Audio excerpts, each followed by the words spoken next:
সুপ্রিয় দর্শক, স্বাগত জানাচ্ছি গণতন্ত্র এখন অনুষ্ঠানের ১২৮তম পর্বে। সাথে আছে আমি মোস্তফা ফিরোজ।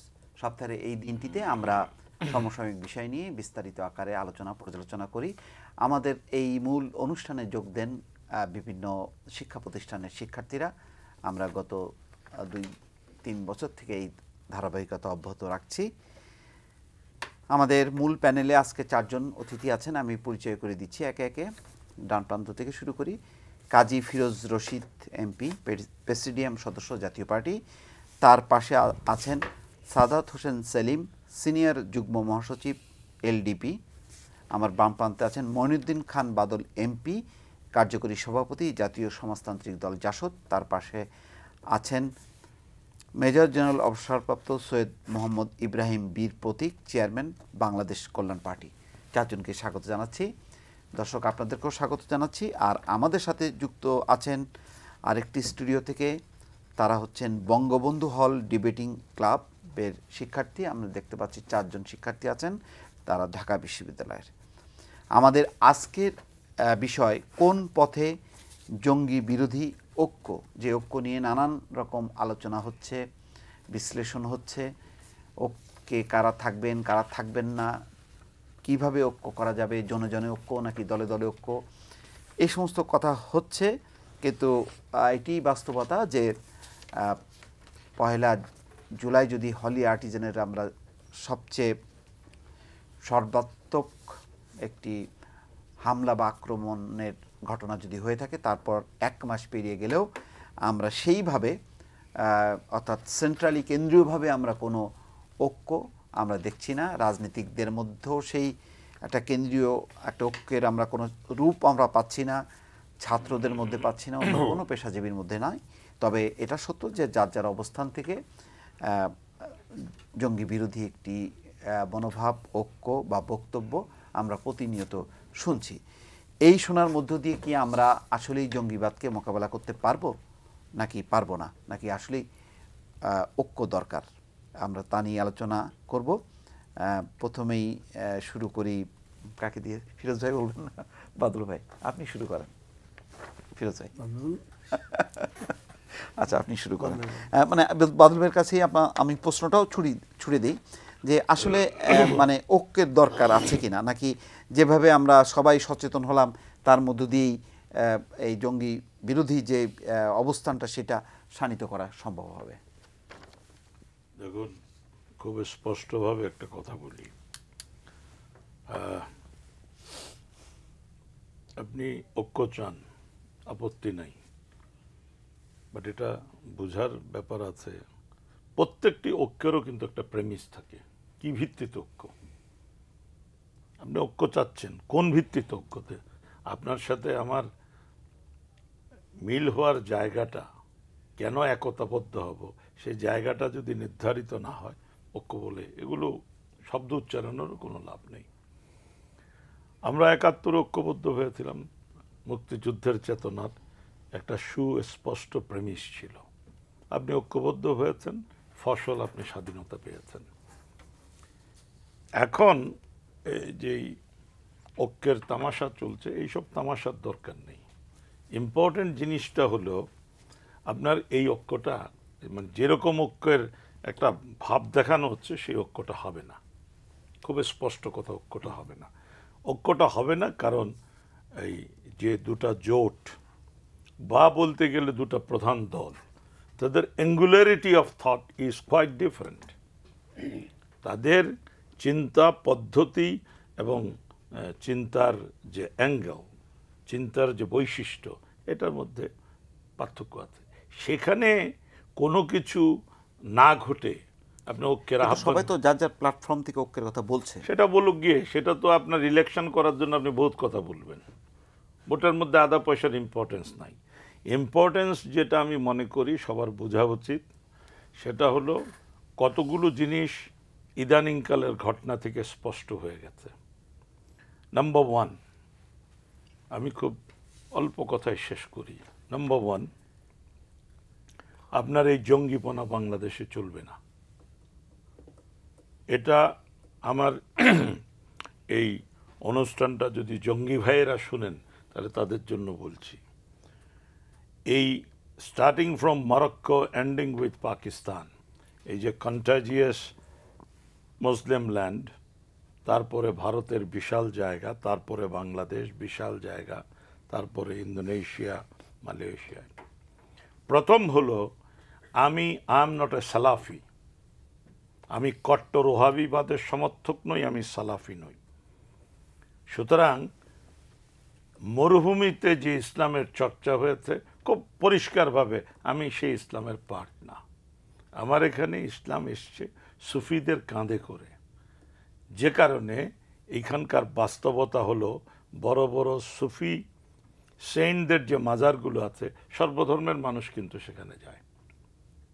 সুতরাং আমার কাছে ইসলামের যে ব্যাখ্যা, সেই ব্যাখ্যা ওই রাক্কা শহরে কিংবা মসুল শহরে কিংবা কোনো বগদাদি, কোনো খলিফা ইব্রাহিম যা বলছেন ওটার সাথে বাংলাদেশের মানুষের কোনো যোগসূত্র নেই।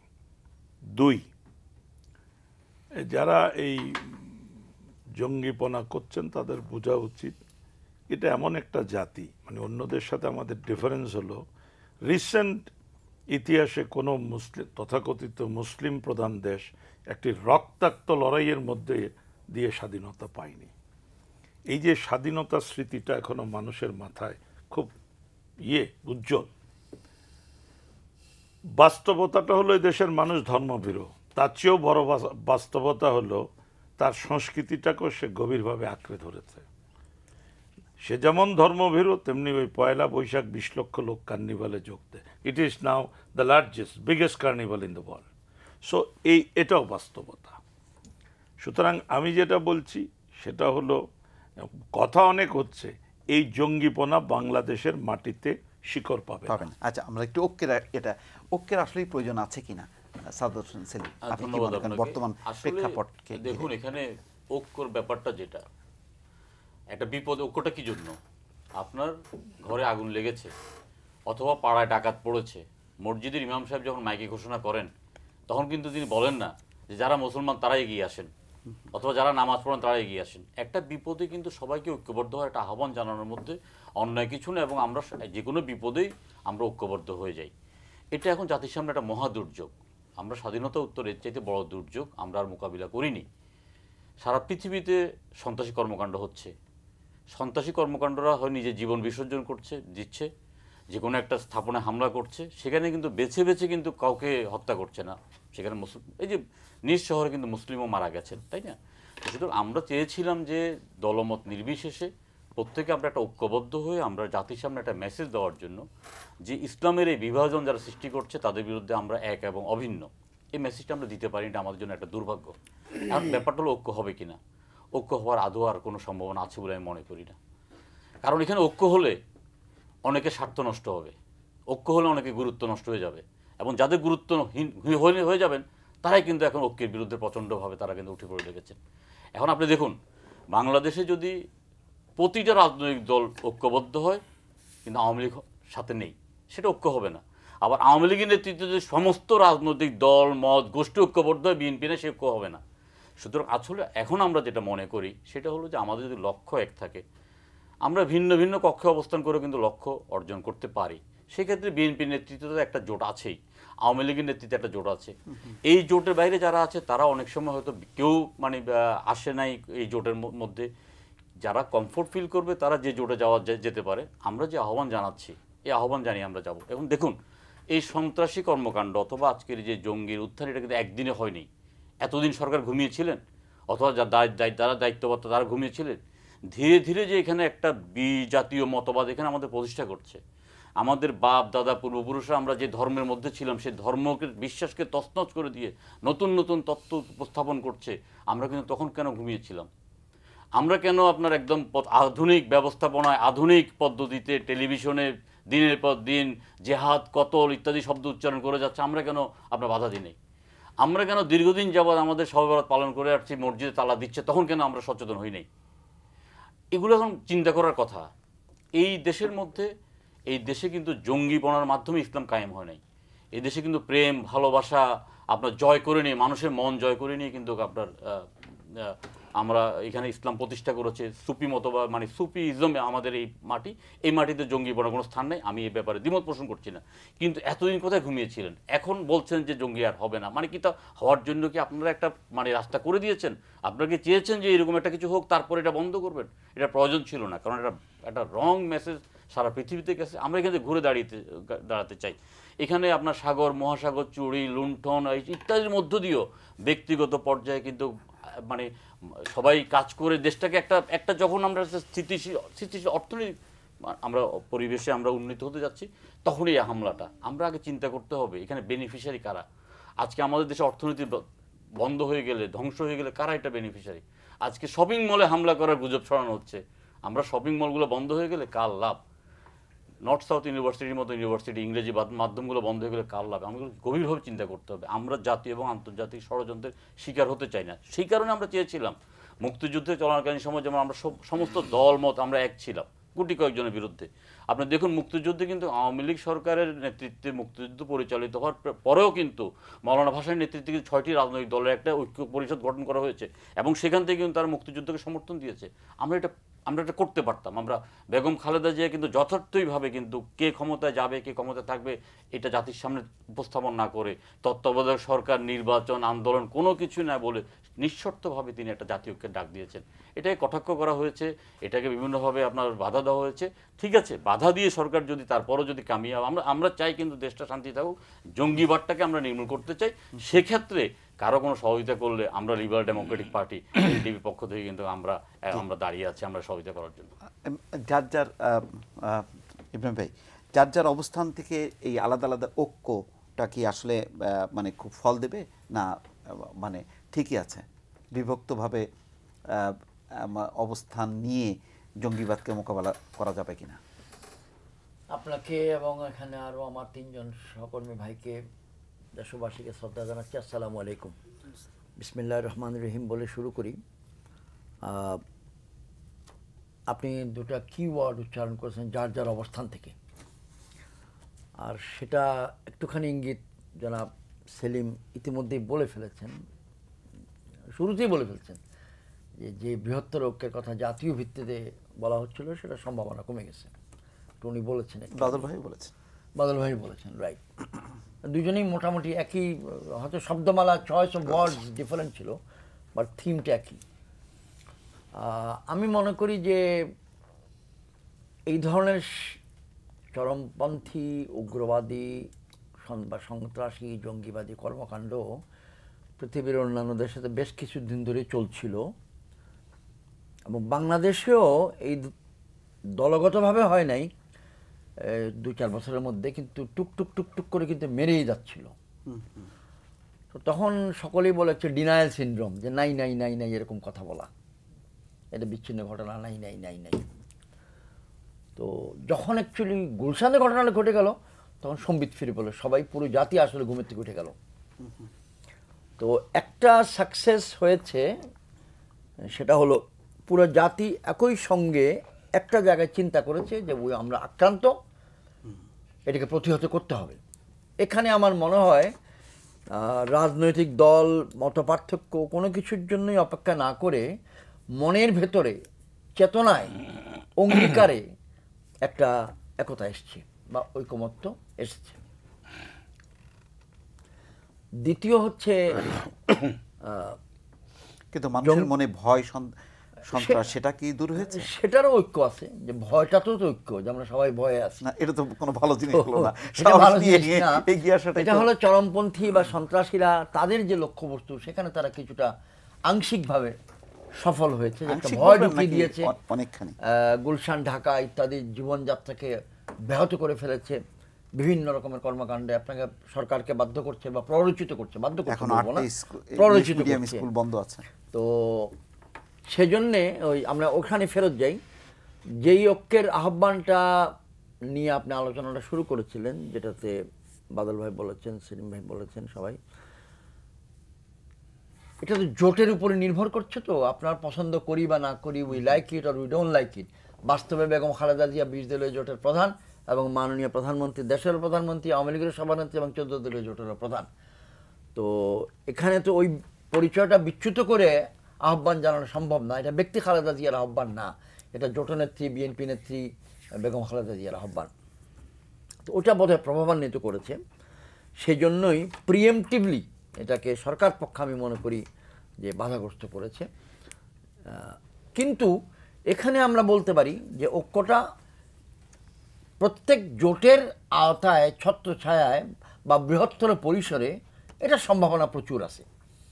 এখন উভয় ক্ষেত্রে যদি আমাদের লক্ষ্যবস্তুটা এক হয় যে বাংলাদেশের সন্ত্রাস যতটুকুই আগাইছে অতটুকু পর্যন্তই যেন প্রথমত থাকে, দ্বিতীয়ত সেটাকেও রিমুভ করতে হবে, আমাদেরকে কমিয়ে আনতে হবে। এখানে আমাদের ঐকমত্য আছে কিনা, অন্তত এই টেবিলে যে আপনার সামনে আমরা 4 জন বসে আছি, আমি তো মনে করি, যদিও ফিরোজ রশিদ ভাই এখনো বলেননি, এটা আমার নিঃসন্দেহ যে উনিও জোরালোভাবে সমর্থন দিবেন যে আমাদেরকে সর্বপ্রকারের চেষ্টা করতে হবে এটাকে দূর করার জন্যে, প্রতিহত করার জন্য। আমি ওই বাদল ভাইয়ের একটা কথার থেকে এবং শাহাদাত হোসেন সেলিম ভাইয়ের কথার থেকে দুটো কথা তুলে ধরতে চাই ছোট্ট করে। জঙ্গিবাদ বাংলাদেশে চলবে না, সত্য কথা, একমত। দ্বিতীয়ত তিনি বলেছিলেন একটা কথা, ওনার ভাষায় কট্টর ওয়াহাবিদের সমর্থক না। ঐকমত্যটা আমরা শুধু এতটুকু বললে কিন্তু হবে না যে জঙ্গিবাদ চাই না, জঙ্গিবাদ নির্মূল করো, এটাকে তো একটু ট্রান্সলেট করতে হবে কর্মসূচিতে। সুতরাং সেখানেই কিন্তু প্রশ্ন ধরা পড়ে যে আমরা কি এক কিনা। আমি শুধু এখানে অ্যাড করছি যে স্ট্যাটাস কো বলে একটা ইংরেজি শব্দ আছে, যে স্থিতি অবস্থা। আমরা তো আসলে গত 2, 4, 5, 10, 100, 150, 200 বছর ধরে একটা স্ট্যাটাস কোতে চলছিলাম। অন্ততপক্ষে আমার বাড়ি চট্টগ্রাম, বাদল ভাইয়ের বাড়ি চট্টগ্রাম, আমার হাটহাজারি, ওনার বোয়ালখালী, কর্ণফুলী নদীর এই পার আর ওই পার মাত্র। তো আমাদের এলাকায় আমরা শান্তিপূর্ণভাবে চলতাম। সেখানে যে শব্দটা বাদল ভাই উচ্চারণ করলেন যে কট্টর ওয়াহাবিবাদের সমর্থক না, 1743 সালে বর্তমান সৌদি আরবের নজদ প্রদেশে 2 জন ব্যক্তির মধ্যে একটা চুক্তি হয়েছিল। একজন ব্যক্তির নাম মুহাম্মদ বিন আব্দুল ওয়াহাব, আরেকজন ব্যক্তির নাম মুহাম্মদ বিন সৌদ।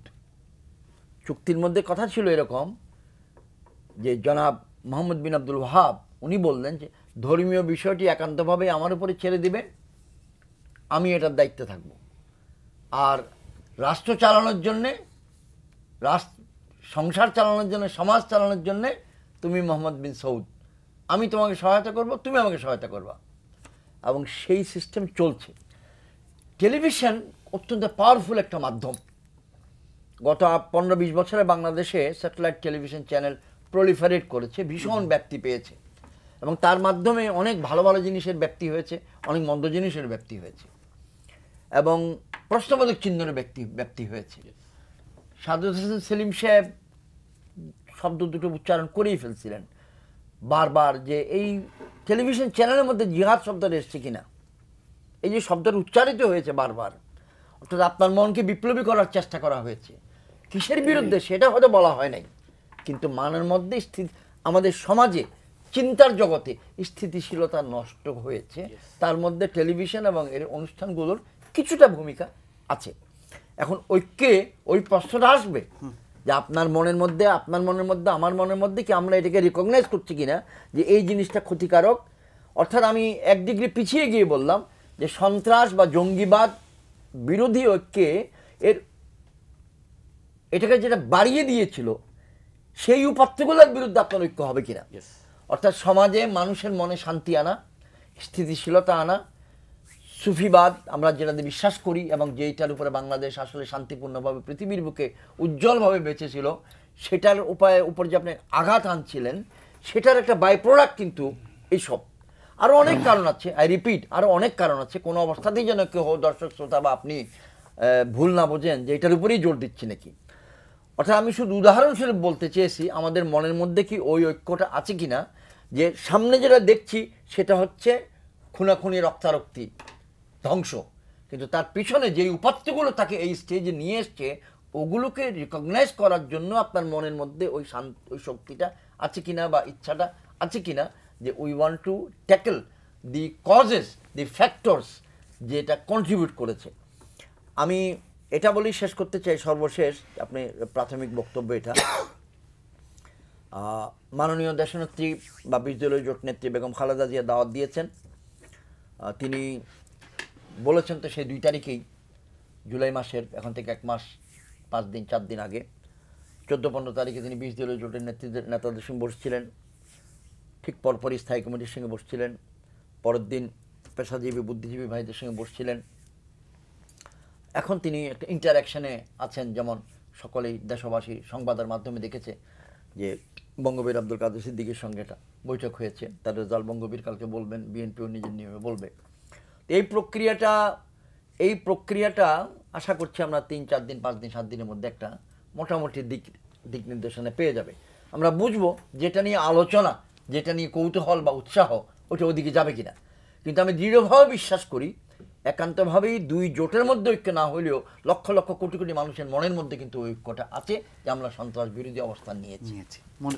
মানুষের মধ্যে যে এই যে জনে জনে ঐক্য, মানে এটাই কি আমাদের সংকট থেকে উত্তরণ ঘটাবে?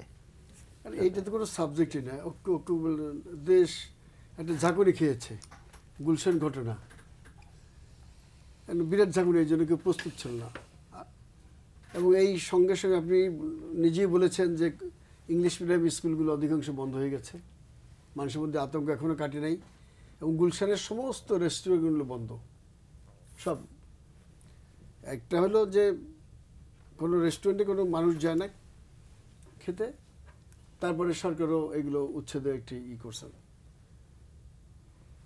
এই যে বর্তমান যে সংকট, এটা অত্যন্ত ভয়াবহ একটি সংকট। হঠাৎ করে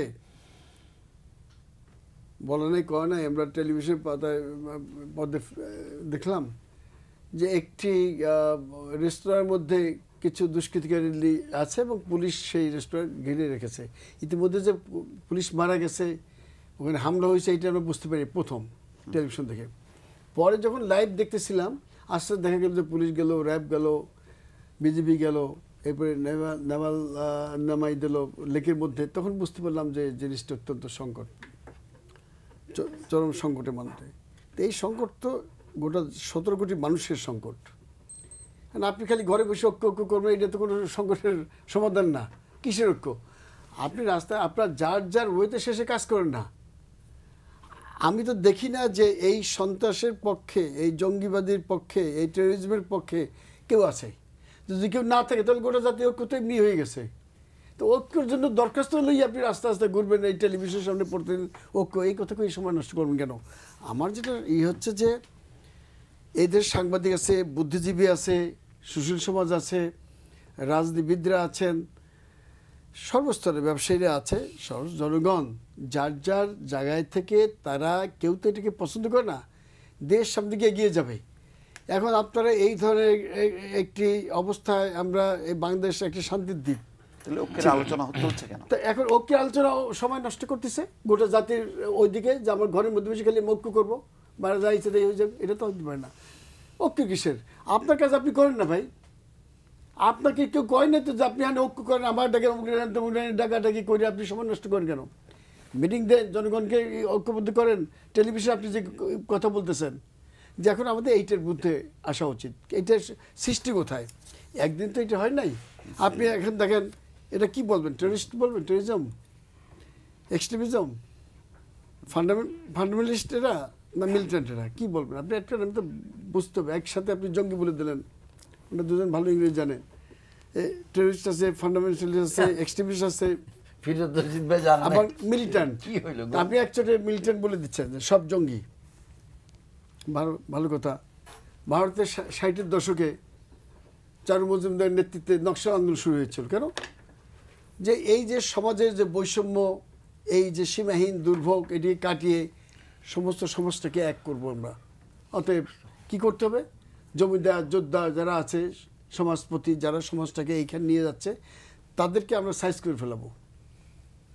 তাদের বিরুদ্ধে আমাদের যুদ্ধ বলেন, তখন তারা জেহাদ করে নাই, বিপ্লব ঘটাবো, ঘটে তাদের মেরে টেরে তারপরে একটি জায়গায় নিয়ে আসবো যেখানে সাম্যের সমস্ত মানুষের একটি সমতা ভিত্তিক একটি রাষ্ট্র তৈরি করব।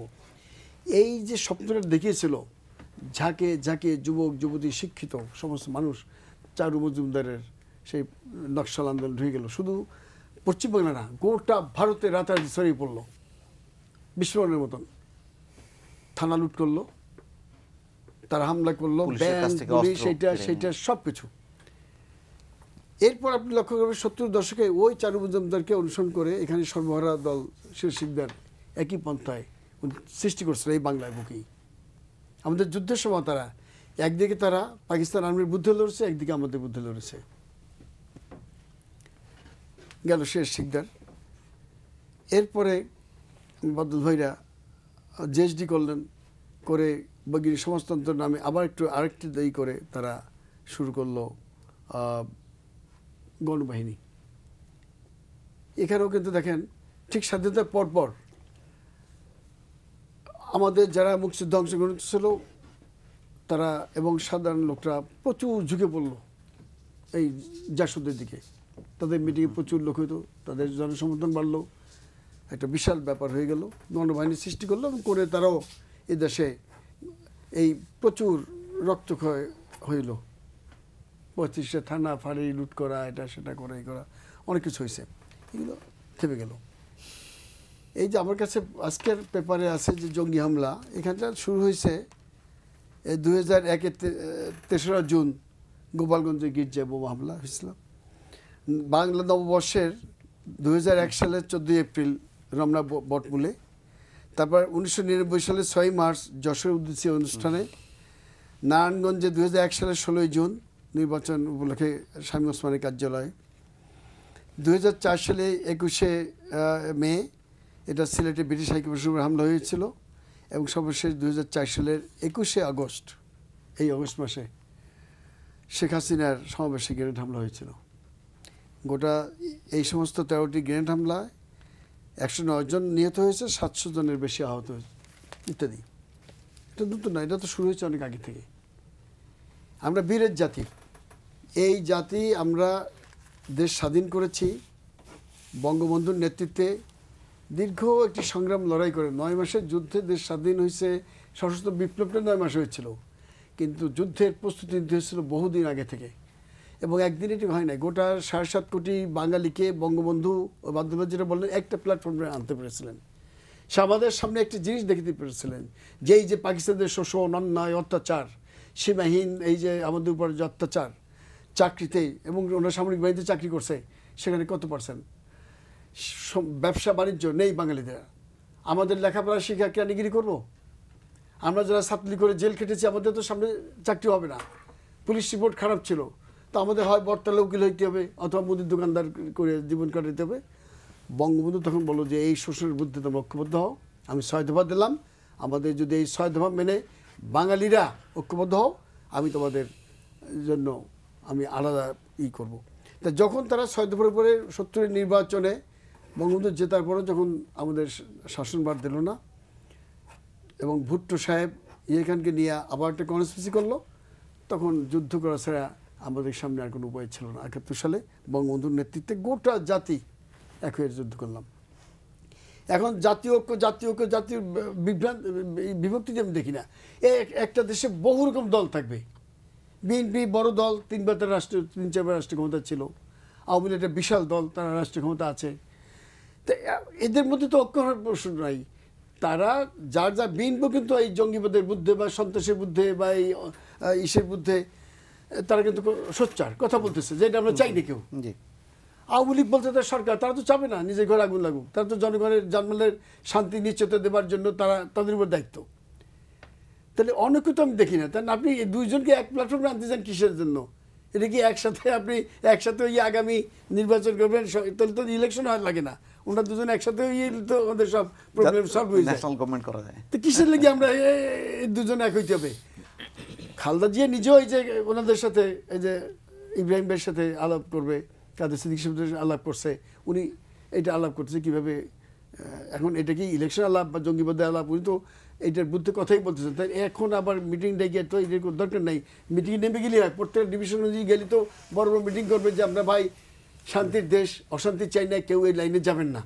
যার যার বাচ্চারা যেভাবে হোক একটি বিশ্বাস, সে বিশ্বাসটা একটা অন্ধবিশ্বাস হতে পারে, এটা আদর্শ চুক্তি হইতে পারে। আমার আপনার কাছে ওদের কাছে এটা যে কেউ একটা ওদের এই মগজের মধ্যে ঢুকিয়ে দিছে, এখান থেকে ফিরে আনার জন্য যদি ওরা কথা বলে, আমাদের দেশে এইগুলো করে খুব একটা সুবিধা হবে না। সুবিধা হবে না কেন? তাহলে জাসদ রাষ্ট্রীয় ক্ষমতা আজকে থাকতো, তার রাষ্ট্রীয় ক্ষমতা আসছে কিন্তু একটা গণতান্ত্রিক প্রসেসের মাধ্যমে। সেটা করছে, এটা ইতিহাস, এটা পার্ট। তাদের কাছেও যুক্তি আছে, আবার অন্য অন্য দিকেও যুক্তি আছে। যারা যখন যেটা করে যুক্তি নিয়ে কিন্তু এগিয়ে যায়, তাই না? তো এখন আমরা মনে করি যে যথেষ্ট হয়ে গেছে, এইটার পিছনে কাজ আছে সেটা দেখবে।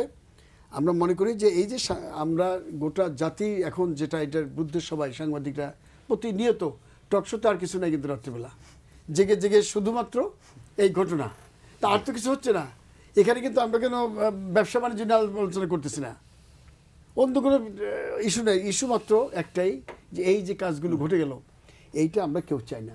এই দেশে মানুষ শান্তি চায়, সেই জন্য এটা দেখেন, এইটা তো আমাদের সৃষ্টি না, এইটা সৃষ্টি করেছিল। যদি আপনি বলেন আমাকে, এই আধা মিনিটে বলে দিচ্ছি, প্রথম আফগানে শুরু হলো, আফগানিস্তানে এটাও আমেরিকা করছিল, এবং তারপরে ইরাকে করছে, তারপরে লিবিয়ায় করেছে, সিরিয়ায় করেছে, সোমালিয়া, সব জায়গায়।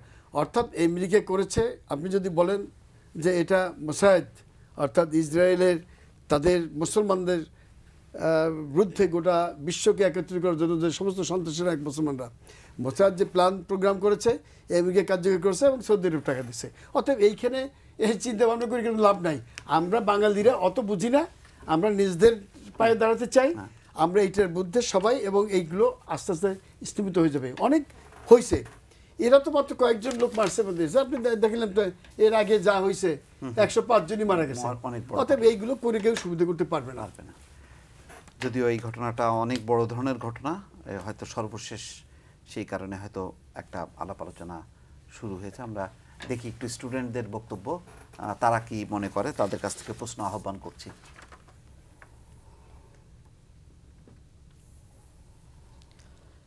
আমি জুবায়েদ, আমি কাজী ফিরোজ রশিদ স্যারকে প্রশ্ন করছি, আজকে কি দলমত নির্বিশেষে সবাই একসাথে কর্মসূচি গ্রহণ করার সময় আসেনি আমাদের মধ্যে? উত্তর অবশ্য দিয়েছে, আপনি আধা সেকেন্ডের মধ্যে উত্তরটা দিবেন। আসলে তো যার যার দল থেকে করতেছে, এটা তো কোনদিন এক হবে না। এখানে এর আগে যারা বলছেন বিএনপি আওয়ামী লীগ এক টেবিলে বসে এটা নিয়ে আলোচনা করবে না। বিএনপি এই জঙ্গিবাদের বিরুদ্ধে আলাদা স্ট্যান্ড নিছে, তারা তাদের বিশেষ 22 দলীয় জোট আছে, বিশাল জোট, তাই নিয়ে রাস্তায় নামবে। আওয়ামী লীগ তাদের 14 দলীয় জোট আছে, জাতীয় পার্টি আমরা আলাদা নিজেরা এইটার বিরুদ্ধে আছি। আপনারা ছাত্ররা আছেন, ব্যবসায়ী, রাজনীতিবিদদের, বুদ্ধিজীবী, সুশীল সমাজ, সাংবাদিক, সবাই আছে। অতএব এই দুই দলকে একসাথ করতে গেলেই তো বছর কেটে যাবে, এবং আর ওই ইলেকশনের আগে যদি এক হয়ে যায় তাহলে আরও সব না, আপনার বলবেন তার ভোট লাগবে না। হয়তো এইগুলোর দরকার নেই, যার যাতে করলেই ভালো হবে। আচ্ছা, পরের প্রশ্ন। আমি ইয়াসিন আরাফাত, আমি বাদল স্যারের কাছে প্রশ্ন করছি। প্রশ্নটি হচ্ছে, আপনি বলেছেন যে আমাদের জাতীয় ঐক্যটি সেটি হচ্ছে আসলে প্রয়োজন নেই, সবাই সবার জায়গা থেকে কাজ করব। কিন্তু যখন আমরা একটি দলকে বাধা দিচ্ছি, তখন কিন্তু একটি দল ডিমোটিভেটেড হচ্ছে বা উৎসাহিত হচ্ছে। তখন কি আসলে তারা জঙ্গিবাদ বিরোধী যে ঐক্য, সেখানে এগিয়ে আসবে কিনা, এবং আমাদের যে জঙ্গিবাদ বিরোধী মূল কার্যক্রমটি সেটি আসলে বাস্তবায়িত হবে কিনা? কারণ আমরা দেখেছি 2001 সাল থেকে 2005 সালও সেটি আমাদের যে জঙ্গি যে হামলাগুলি সেগুলি হয়েছে। এখন আমার কথা হচ্ছে, যদি, এবং সেটি আজকেও হচ্ছে, যদি আমরা যদি সকলে ঐক্য ছাড়া যদি কাজটা যদি করি, তাহলে কি আসলে আমাদের যে জঙ্গিবাদটি সেটি কি আসলে যে উৎখাত করা সম্ভব কিনা? স্যারের কাছে প্রশ্ন রইল। আমি ওর কাছে পাল্টা প্রশ্ন করছি, সোনার পাথর বাটি হয় কিনা, কাঁঠালের আমসত্ব হয় কিনা? Why you are asking for this ঐক্য? তাইলে তো ইতিহাস বলতে হবে। আমরা পরিষ্কারভাবে মনে করি 2013, 2014, 2015-তে যেই অনটন, যে বোমাবাজি, যে আগুনে পোড়ানো, যেই সন্ত্রাস হয়েছে, তার জন্য বিএনপি, তার সঙ্গী জাতীয় জামাত ইসলাম দায়ী। তাহলে আমি কি তাদের সাথে ঐক্য করতে যাব? দ্বিতীয় প্রশ্ন, এই জামাত ইসলামের ক্রিমিনাল অ্যাক্টিভিটির উপরে বর্তমানে যুদ্ধাপরাধীদের বিচার হচ্ছে, ফাঁসি হচ্ছে।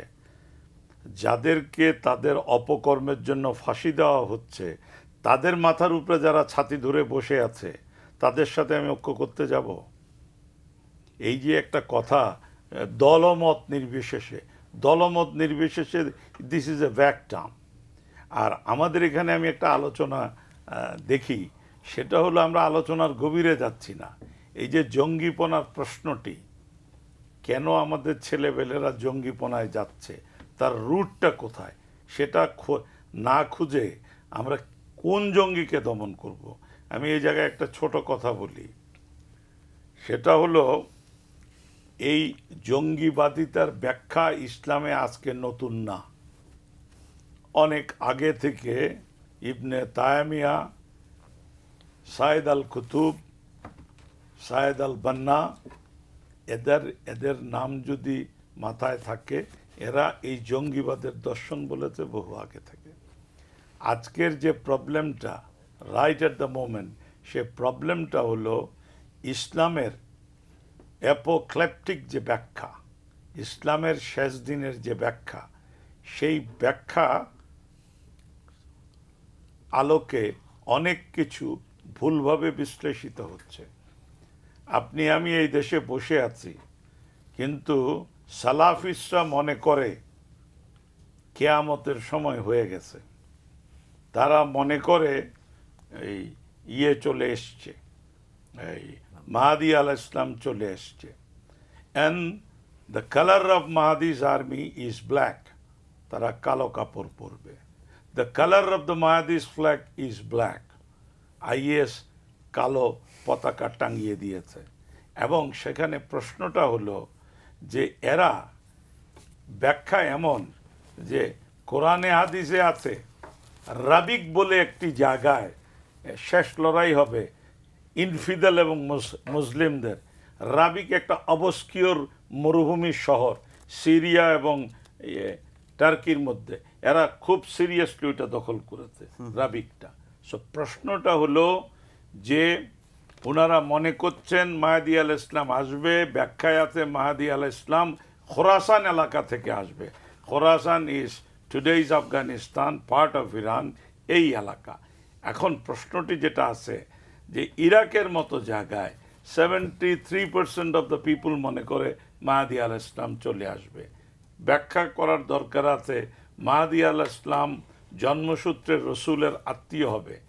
তাহলে আপনাকে বুঝতে হবে 29শে জুন মাসুলের মসজিদের পালপিটে দাঁড়িয়ে যখন আবু বকর বগদাদি বললেন আমি খলিফা ইব্রাহিম, আমি রসুলের বংশধর, এবং ওনারা এই আলোচনা চালিয়ে যাচ্ছে সারা পৃথিবীতে।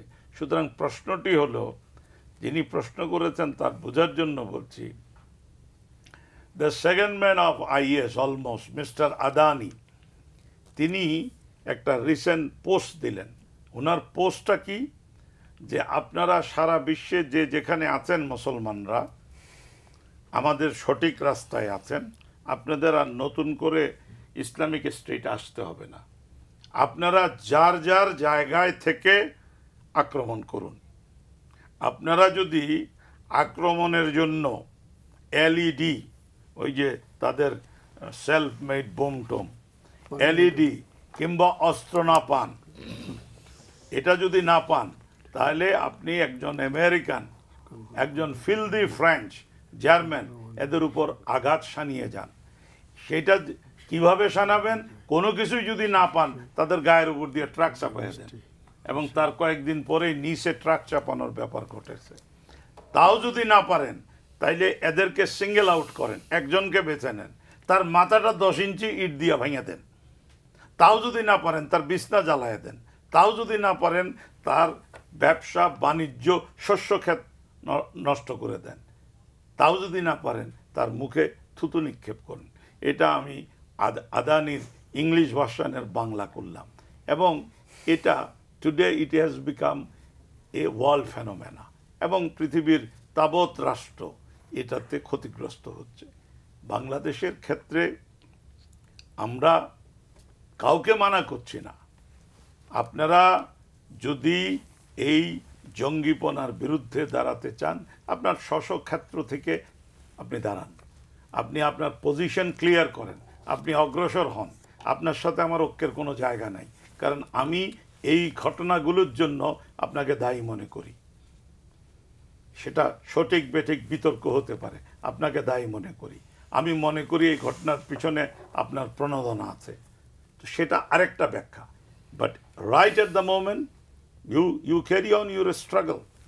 আমি আমার অবস্থানে আছি, আমার অবস্থান থেকে আমরা চেষ্টা করছি এবং এটা এনশিওর করতে চাই যে আমাদের অবস্থান থেকে এই জঙ্গিপনাকে সমস্ত ক্ষমতা দিয়ে আমরা রোধ করব। পরের প্রশ্ন।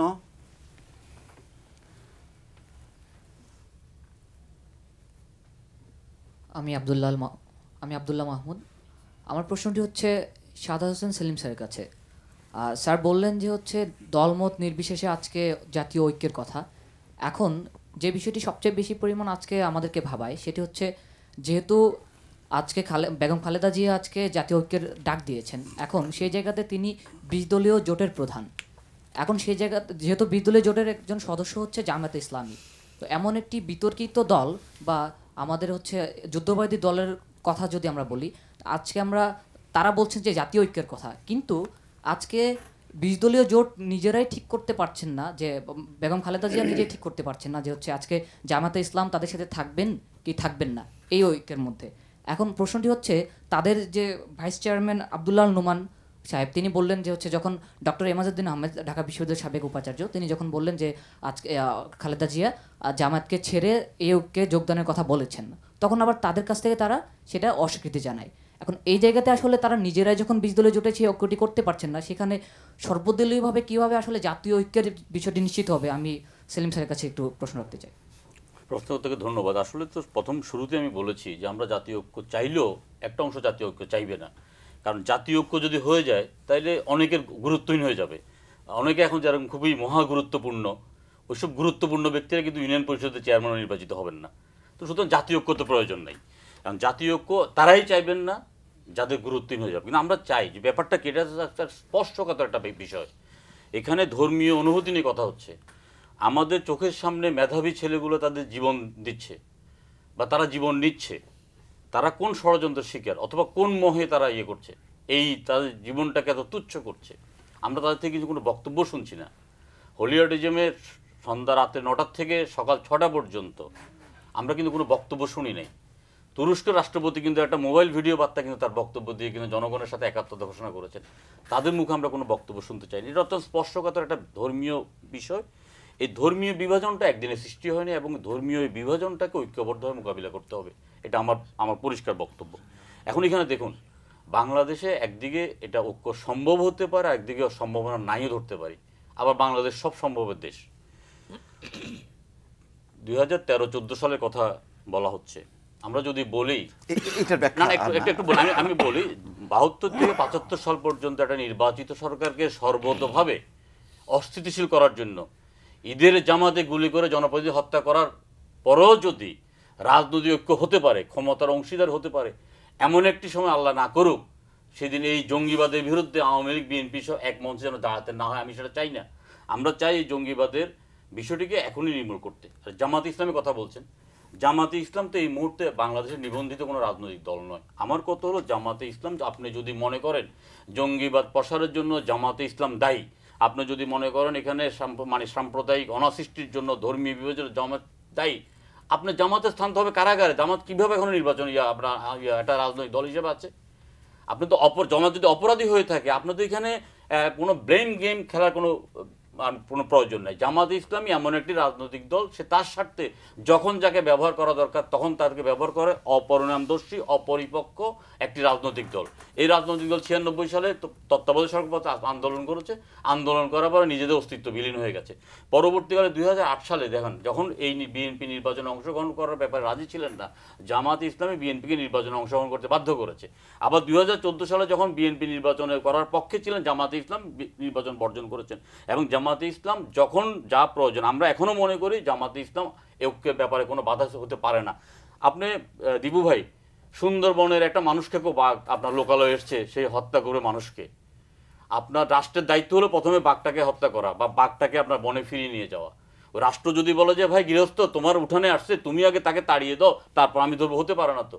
জামাত কার সাথে আছে না আছে বড় কথা না, 20 দলের সাথে আছে না 14 দলের সাথে আছে। জামাত অপরাধী হলে আমি দাবি করছি জামাতকে নিষিদ্ধ ঘোষণা করুন, জামাতের সকল কর্মকাণ্ড নিষিদ্ধ ঘোষণা করুন। লিবারেল ডেমোক্রেটিক পার্টি এলডিপি সবার আগে জামাত নিষিদ্ধ করলে অভিনন্দন জানাবে। সরকার এখানে আমরা এই নিশ্চয়তা চাই সরকারের থেকে যে আমরা জামাতকে বিএনপি ত্যাগ করবে, আপনি উচ্চকণ্ঠে ঘোষণা করেন এই রাজনৈতিক দলকে আপনি গ্রহণ করবেন না। এখানে আবার ভিন্ন নামে নিবন্ধন দিয়ে আগামী নির্বাচন এটা প্রতিদ্বন্দ্বিতা দেখানোর জন্য জামাতকে জিয়ে রাখতে চান। এইসব করে কিন্তু অন্তত মানুষ কিন্তু অনেক চালাক হয়ে গেছে। আমার সোজা সরল বক্তব্য, জামাত এখানে ঐক্যের জন্য যদি কোনো বাধা হয় উপড়ে ফেলেন, আমরা উপড়ে ফেলতে রাজি আছি। আর যদি মনে করেন যে ব্লেম গেম খেলবেন, আপনার এখানে ঐক্যের বিরোধিতা করে আপনার জঙ্গিপনাকে আপনার উৎখাত করার কথা বলে নীরবে নিবৃত্তে বিনা আপনার প্রতিদ্বন্দ্বিতায় বিনা নির্বাচনে সরকার গঠন করে আপনারা যুগের পর যুগ ক্ষমতা থাকবেন, আমাদের কিছু করার নাই। কিন্তু এটা কিন্তু ইতিহাস কিন্তু আপনার এটা পক্ষে না। আমি একটু সহজ মানে একটু প্রশ্নটা শেষ করে নিয়ে আপনি তারপরে ব্যাখ্যা দেন। জি, আমাদের বিরতির আগে শেষ প্রশ্ন।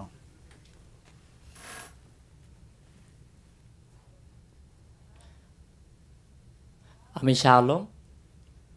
আমি প্রশ্ন করছি সৈয়দ মোহাম্মদ ইব্রাহিম স্যারের কাছে, যে উনি বলেছেন যে আমাদের মানুষের মধ্যে ঐক্য রয়েছে, আমরা যদি আমাদের সংস্কৃতি এবং সামাজিক যে সচেতনতা এটা বৃদ্ধি করে এই ঐক্যটিকে আরও বহুদূর এগিয়ে নিয়ে যাই, কিন্তু রাজনৈতিকভাবে কোনো দলের সমর্থন বা রাজনৈতিক যে ঐক্যটা সেই ঐক্যটাকে যদি আমরা গুরুত্ব না দিই, তাহলে কি আমাদের জঙ্গিবাদ বিরোধী যে কর্মকাণ্ড এটা কি সফল হবে কিনা? আপনাকে ধন্যবাদ আপনার প্রশ্নটির জন্যে। আপনি আপনার প্রশ্নটা আমি যদি বুঝে থাকি, কথাটা এরকম দাঁড়াচ্ছে যে জনগণ জঙ্গিবাদ বিরোধী কর্মকাণ্ডে একমত আছে, তারা বিভিন্ন পদক্ষেপ গ্রহণ করছে বা করতে চায়। ওই কর্মকাণ্ডের প্রতি বা ওই সদিচ্ছার প্রতি রাজনৈতিক দলগুলির সমর্থন থাকবে কিনা, রাজনৈতিক দলগুলি তাদের পাশে থাকবে কিনা, রাজনৈতিক দলগুলি নেতৃত্ব দেবে কিনা। রাজনৈতিক দলগুলি দুই ভাগে বিভক্ত। এক ভাগ হচ্ছে সরকারের সঙ্গে সরকারি দল বা সরকারি জোট, আরেক ভাগ হচ্ছে বিরোধী দল বা বিরোধী শিবির, এবং তার মধ্যে আবার আরেকটা ছোট ভাগ আছে, একটা হচ্ছে পার্লামেন্টের বিরোধী দল, আরেকটা হচ্ছে জনগণের সঙ্গে মহাসড়কে রাজপথে বিরোধী দল। তো সরকারে থাকলে যেটা সুবিধা, সরকার তাদের পদক্ষেপগুলো যদি সঠিক হয় তাহলে জনগণকে ইজিলি তারা কনভিন্স করতে পারে এবং সঙ্গে নিয়ে যেতে পারে। আর যদি বেঠিক হয় তাহলে জনগণ সেখানে সায় দেবে না, সায় দিলেও উপরে উপরে দিবে, মনের ভিতর থেকে দিবে না।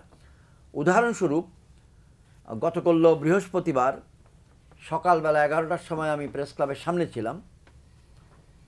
পার্বত্য চট্টগ্রাম নাগরিক পরিষদ সম অধিকার আন্দোলন পার্বত্য বাঙালি ছাত্র পরিষদের পক্ষ থেকে পার্বত্য চট্টগ্রাম পরিস্থিতি নিয়ে এবং ভূমি কমিশন আইনের প্রসঙ্গে একটা মানববন্ধন ছিল। ঠিক তার পাশেই মাধ্যমিক স্কুলসমূহের শিক্ষক সমিতি মানববন্ধন করছিলেন, জঙ্গিবাদ বিরোধী মানববন্ধন। সেটা অনেক লম্বা, অনেক শিক্ষক ছিলেন, অনেক ব্যানার ছিল। এই যে সরকারি মাধ্যমিক স্কুলগুলির শিক্ষক ব্যানার নিয়ে এসছেন, এখানে সরকারি পৃষ্ঠপোষকতা আছে। তারা যে এসেছেন তার জন্য আমি ধন্যবাদ জানাচ্ছি, অভিনন্দন জানাচ্ছি। সরকার যদি সেটাকে গুছিয়ে না দিতেন, ইংরেজি ভাষায় ক্যাটালিস্ট, অনুঘটকে ভূমিকা পালন না করতেন, তারা হয়তো আসতে পারতেন না। অপরপক্ষে যারা বিরোধী শিবিরে, উদাহরণস্বরূপ বিএনপি বা বাংলাদেশ কল্যাণ পার্টি বা লিবারেল ডেমোক্রেটিক পার্টি, আমরা যারা বিরোধী দলে আছি, আমরা সরকারের মতো করে বলতে পারবো না, আমরা আমাদের মতো করে বলবো, আমাদের মতো করে বলেই যাচ্ছি, আহ্বান জানিয়েই যাচ্ছি যে জনগণকে নিয়ে আমরা এটা প্রতিহত করতে হবে। আমাদের সুযোগ, আমাদের সামনে অবকাশ, স্কোপ, অপরচুনিটি সীমিত, কিন্তু সীমিতটাই আমরা সর্বোচ্চভাবে সর্বাঙ্গীনভাবে ব্যবহার করতে চাই। আপনার প্রশ্নের মোদ্দা কথা, রাজনৈতিক দলগুলো সমাজের সকল অঙ্গে প্রত্যক্ষভাবে নেতৃত্ব না দিলেও রাজনৈতিক নেতৃত্বের সহযোগিতা ব্যতীত পুরো সমাজের কোনো অঙ্গের কোনো কর্মকাণ্ডই সফল হয়ে উঠবে না। সেটা পহেলা বৈশাখের অনুষ্ঠানেও রাজনৈতিক সদিচ্ছা লাগবে, রাজনৈতিক নেতৃত্বের সমর্থন লাগবে। 12ই রবিউল আউয়ালে ঈদে মিলাদুন্নবী যখন আমরা পালন করি, তখনও রাজনৈতিক নেতৃত্বের বা সরকারের বা দলগুলির সহযোগিতা এবং সমর্থন লাগবে। আপনার কথাকে শেষ করছি এই বলে, আমি আশা করি বাংলাদেশ কল্যাণ পার্টির একজন নগণ্য কর্মী হিসাবে এখানে বসে আছি, রাজনীতির অঙ্গনে আমি কনিষ্ঠতম। আমাদের আবেদন যে রাজনৈতিক দলগুলি সমাজের বৃহত্তর স্বার্থের দিকে তাকাবে এবং সমাজ রাজনৈতিক দলগুলির দিকে তাকাবে, ক্ষুদ্রাতি ক্ষুদ্র মত পার্থক্যকে পাশে এড়িয়ে দেওয়ার মনোবাঞ্ছনা রাখবে। ধন্যবাদ। আমরা বিরতিতে যাব, আপনি কি একটা ব্যাখ্যা দিতে চাচ্ছিলেন? আমি যেটা বলতে চাচ্ছিলাম সেটা হলো, আমাদের আলোচনায় অনেক সময় লক্ষ্য করি আলোচনার মূল জায়গা থেকে সরে গিয়ে খোঁচাখুচি করেন। এই খোঁচাখুচিটা ভালো না, তার কারণ খোঁচাখুচির উত্তর দিলে তখন আরেকজনের গায়ে লাগতে পারে। যেমন এটা বলি, অনেক এখানে আলোচনায় আসলো যে এই মানে ঐক্যটা না চাওয়ার মাধ্যমে কেউ কেউ তার নিজস্ব ইচ্ছা চরিতার্থ করছেন। কারা করছেন? যিনি ব্যাখ্যা করেছেন তিনি বলেননি, তিনি বলেছেন, তার কথাটাকেই যদি ধরি তো জাতীয় ঐক্য হয়ে গেছে, কোনো ঐক্যের আর প্রয়োজন নেই। কথা তো বলছে শেখ হাসিনা, তাহলে হে কি গুরুত্বহীন হয়ে যাবে? ভাসুরের নাম মুখে আনতে কি অসুবিধা হয়? শেখ হাসিনাই তো বলছে যে ঐক্য হয়ে গেছে, কোনো ঐক্যের দরকার নাই। তো ব্যাখ্যা হচ্ছে যে কেউ কেউ, who are those people I don't know. আচ্ছা, তারপর এই যে কথা আসলো, সেই কথার পরিপ্রেক্ষিতে আমি একটা কথা বলি। আমরা অনেক কথা ভুলে যাই বলে আমরা কিন্তু এখানে কথা বলছি। আমরা ভুলে যাই যে এদেশে ৭৫ বলে একটা ঘটনা ঘটেছিল। ৭৫-এর ইনসিডেন্টটা এদেশে হয়েছিল। জাতির জনক তার পুরো বংশ নিয়ে নির্বংশ হয়েছেন। এদেশে ২১শে আগস্ট হয়েছিল। এগুলো আমরা ভুলে যাই, এবং এই ঘটনাগুলোর পিছনে কারা সম্পর্কিত, কারা বেনিফিশিয়ারি, সেই ব্যাখ্যা কিন্তু হাইকোর্টের দেওয়া আছে, অন্য কথা বাদ দিলাম। এবং আমরা এটাও ভুলে যাই যে ওই ইয়েরা, ওই হুজুররা যখন ওই ঢাকা শহর অবরোধ করলো, তখন কিন্তু জনগণকে হুজুরদের জন্য নেমে যাওয়ার আহ্বান করছে, তারাও আছে। So all this things together, আমি বলছি যে এটা হলো বাস্তবতা। বাস্তবতাটা হলো আপনার দৃষ্টিভঙ্গির সাথে আমার দৃষ্টিভঙ্গির মিল নেই, নাম্বার ওয়ান। দ্বিতীয় কথা, আমার করণীয় যেটা আছে সেই করণীয় কাজ আমরা করার চেষ্টা করছি। জাতি, নট পলিটিক্যাল পার্টিস, নেশন ঐক্যবদ্ধ বলেই, জাতি ঐক্যবদ্ধ বলেই এই ধরনের ঘটনা ঘটার পরেও মানুষের মধ্যে একটা অবস্থান দাঁড়িয়ে যাচ্ছে। হ্যাঁ, গভর্নমেন্ট ফ্যাসিলিটেট করতে পারে, কিন্তু লক্ষ মানুষ এটাকে বিরোধিতা করছে, এটাকে অ্যাকসেপ্টেন্স আছে না, ভয় ভীতি সেটাও কাটিয়ে উঠছে। সো কোয়েশ্চেন হলো, আপনি ঐক্যের ডাক দেবেন আর ঐক্যের নামে আপনি সরকার বিরোধী একটা ঐক্য করবেন, তো সেটার সাথে আমার কি যায় আসে? আপনি করেন, আপনার ক্ষমতা যদি থাকে, ইউ গো ক্যারি অন। এখন তখন আপনি বলবেন যে আমাদেরকে কোনো জায়গা দেওয়া হচ্ছে না, স্কোপ দেওয়া হচ্ছে না। Yes, those are reality. যেহেতু ওই আলোচনায় যান নাই, আমি সেই আলোচনায় যাচ্ছি না, কিন্তু রিয়েলিটি ইজ আপনাকে আরেকটি নির্বাচনের জন্য প্রস্তুতি নিতে হবে। প্রস্তুতি গ্রহণ করেন, সে প্রস্তুতি নিয়ে জনগণের কাছে আসেন। আর আমার অবস্থানটা হলো, আমি অন্যরা কিভাবে বলবে জানি না, আমি খোলামেলা বলছি, আপনার সাথে আমার মতেরও মিল আছে, আপনার সাথে আমার পথেরও মিল আছে, আপনার সাথে আমার ইতিহাসেরও মিল আছে। সো আপনি সেখান করব না। দর্শক, আমরা একটা বিরতি নিয়ে আবার এই আলোচনায় ফিরছি, আমাদের সঙ্গেই থাকুন।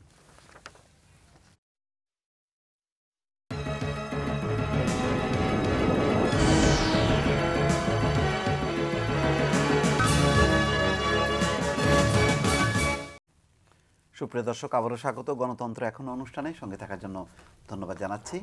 আমাদের আজকের অতিথি কাজী ফিরোজ রশিদ এমপি, মনিউদ্দিন খান বাদল এমপি, মেজর জেনারেল অবসরপ্রাপ্ত সৈয়দ মোহাম্মদ ইব্রাহিম বীর প্রতীক এবং সাদাত হোসেন সেলিম। আমাদের বিষয়, কোন পথে জঙ্গি বিরোধী ঐক্য। আমাদের আরেকটি স্টুডিওতে ছিলেন, এখনও সম্ভবত আছেন, বঙ্গবন্ধু হল ডিবেটিং ক্লাব, ঢাকা বিশ্ববিদ্যালয়ের 4 জন শিক্ষার্থী। আমরা এবারের পর্বে আমাদের 4 জনই রাজনীতিক, তার বাইরের রাজনীতিকরা এই ঐক্য নিয়ে কি বলছেন, আমরা একটু ছোট ছোট ক্লিপ আছে, আমরা একটু দেখে আসি। বেগম খালেদা জিয়ার দল, তিনি তো সিদ্ধান্ত নিয়েছেন যে 20 দলের মধ্যে অন্তত তাকে এই দলটিকে আর ওইভাবে রাখার কোনো প্রয়োজন নেই। এবাজুদ্দিন সাহেব ব্যক্তিগত মতামত, জাতীয় ঐক্যের ডাক দিয়েছি বাস্তবতার প্রেক্ষিতে। এটা করেছেন দেশনেত্রী বেগম খালেদা জিয়ার আহ্বান, তার যে জাতীয় দায়িত্ব সেই দায়িত্ব থেকে তিনি আহ্বান করেছেন, এবং এটাতে সাড়া দেওয়ার জন্য আমরা বিভিন্ন রাজনৈতিক দলগুলোর সঙ্গে প্রাথমিক আলোচনা শুরু করেছি। জাতীয় ঐক্যের কথা বললেন, যেখানে জামাতকে আমাদের আন্তর্জাতিক অপরাধ ট্রাইব্যুনাল সন্ত্রাসী সংগঠন হিসেবে চিহ্নিত করেছে, সেই সংগঠনটির সাথে যারা ঐক্য রেখে জাতীয় ঐক্যের কথা বলে, এটা কি জাতির সাথে একটা প্রতারণা বা একটা তামাশা না? জাতীয় প্রশ্নে, জাতির স্বার্থের প্রশ্নে তার সঙ্গে আমার খুব একটা বেশি অমিল নেই। আমি জামাতের সঙ্গে রাজনীতি করব না। বঙ্গবন্ধুর রাজনীতি নিয়ে আমি মরতে চাই। জননেত্রী বা প্রধানমন্ত্রী শেখ হাসিনার বিরুদ্ধে ষড়যন্ত্র অথবা তাকে ধ্বংস করার ষড়যন্ত্রে আমি কখনো জড়িত হব না। যদি সে সমস্ত ষড়যন্ত্র সম্পর্কে জানতে পারি তাহলে জীবন দিয়ে রোধ করব, তাকে রক্ষা করার চেষ্টা করব। ঠিক একইভাবে একজন মুক্তিযোদ্ধা স্ত্রী বিএনপির প্রধান বেগম খালেদা জিয়ার বিরুদ্ধে কোনো ষড়যন্ত্র, তাকে কোনো অপমান সহ্য করব না এবং তার প্রতিকারের চেষ্টা করব।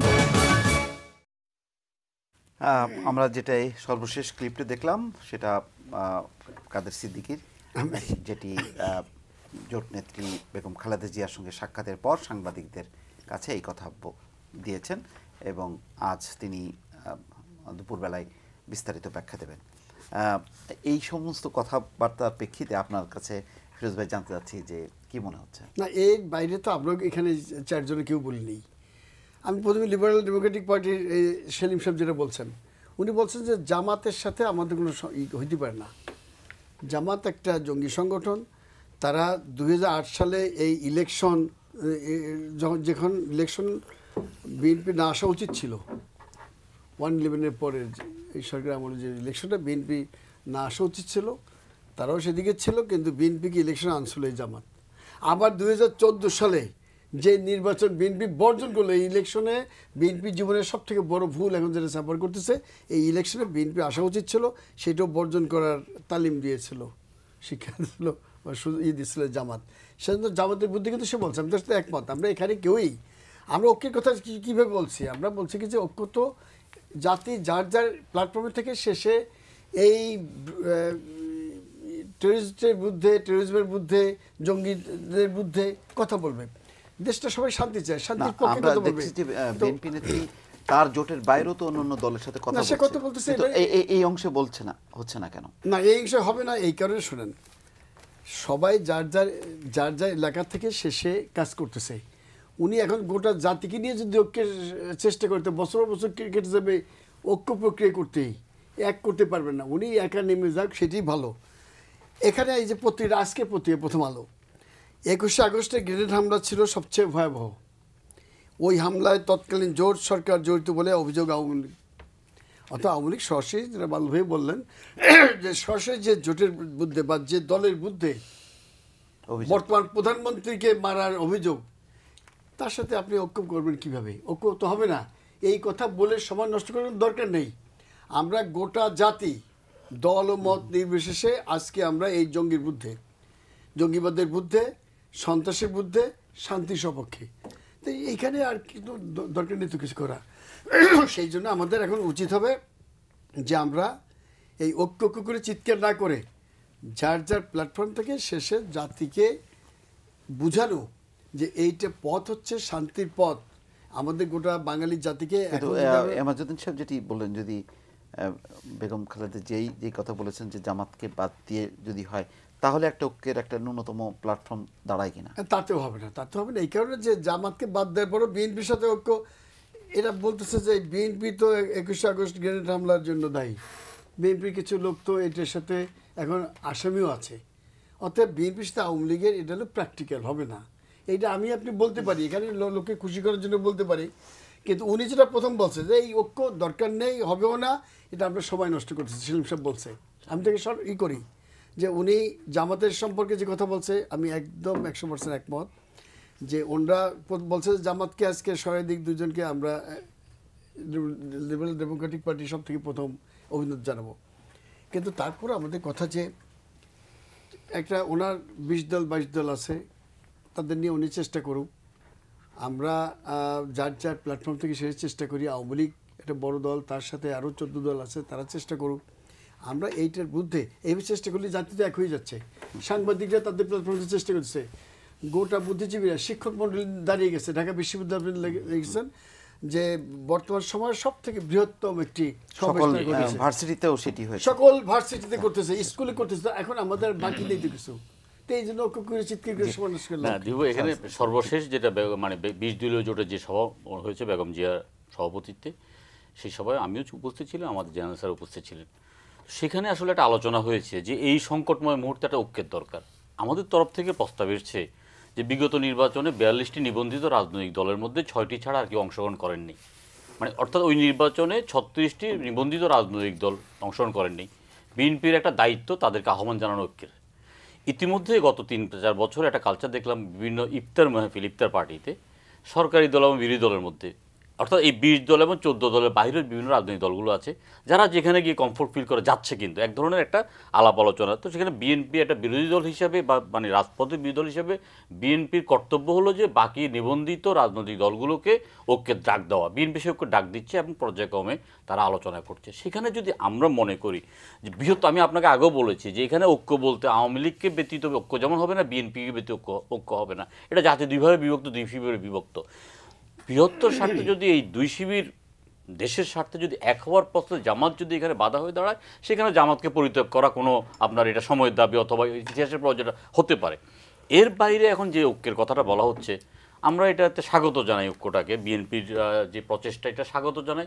ঐক্য হলে ভালো, না হলে আরও ভালো, অসুবিধা নেই। আমরা তো 20 দল তো আন্দোলন সংগ্রাম আমরা পরীক্ষিত, আমরা তো নির্বাচন বর্জন করেছি, মামলা মোকদ্দমা হামলা লোভ ইত্যাদি লালসা ত্যাগ করে কিন্তু আমরা প্র্যাকটিসের মধ্যে আছি।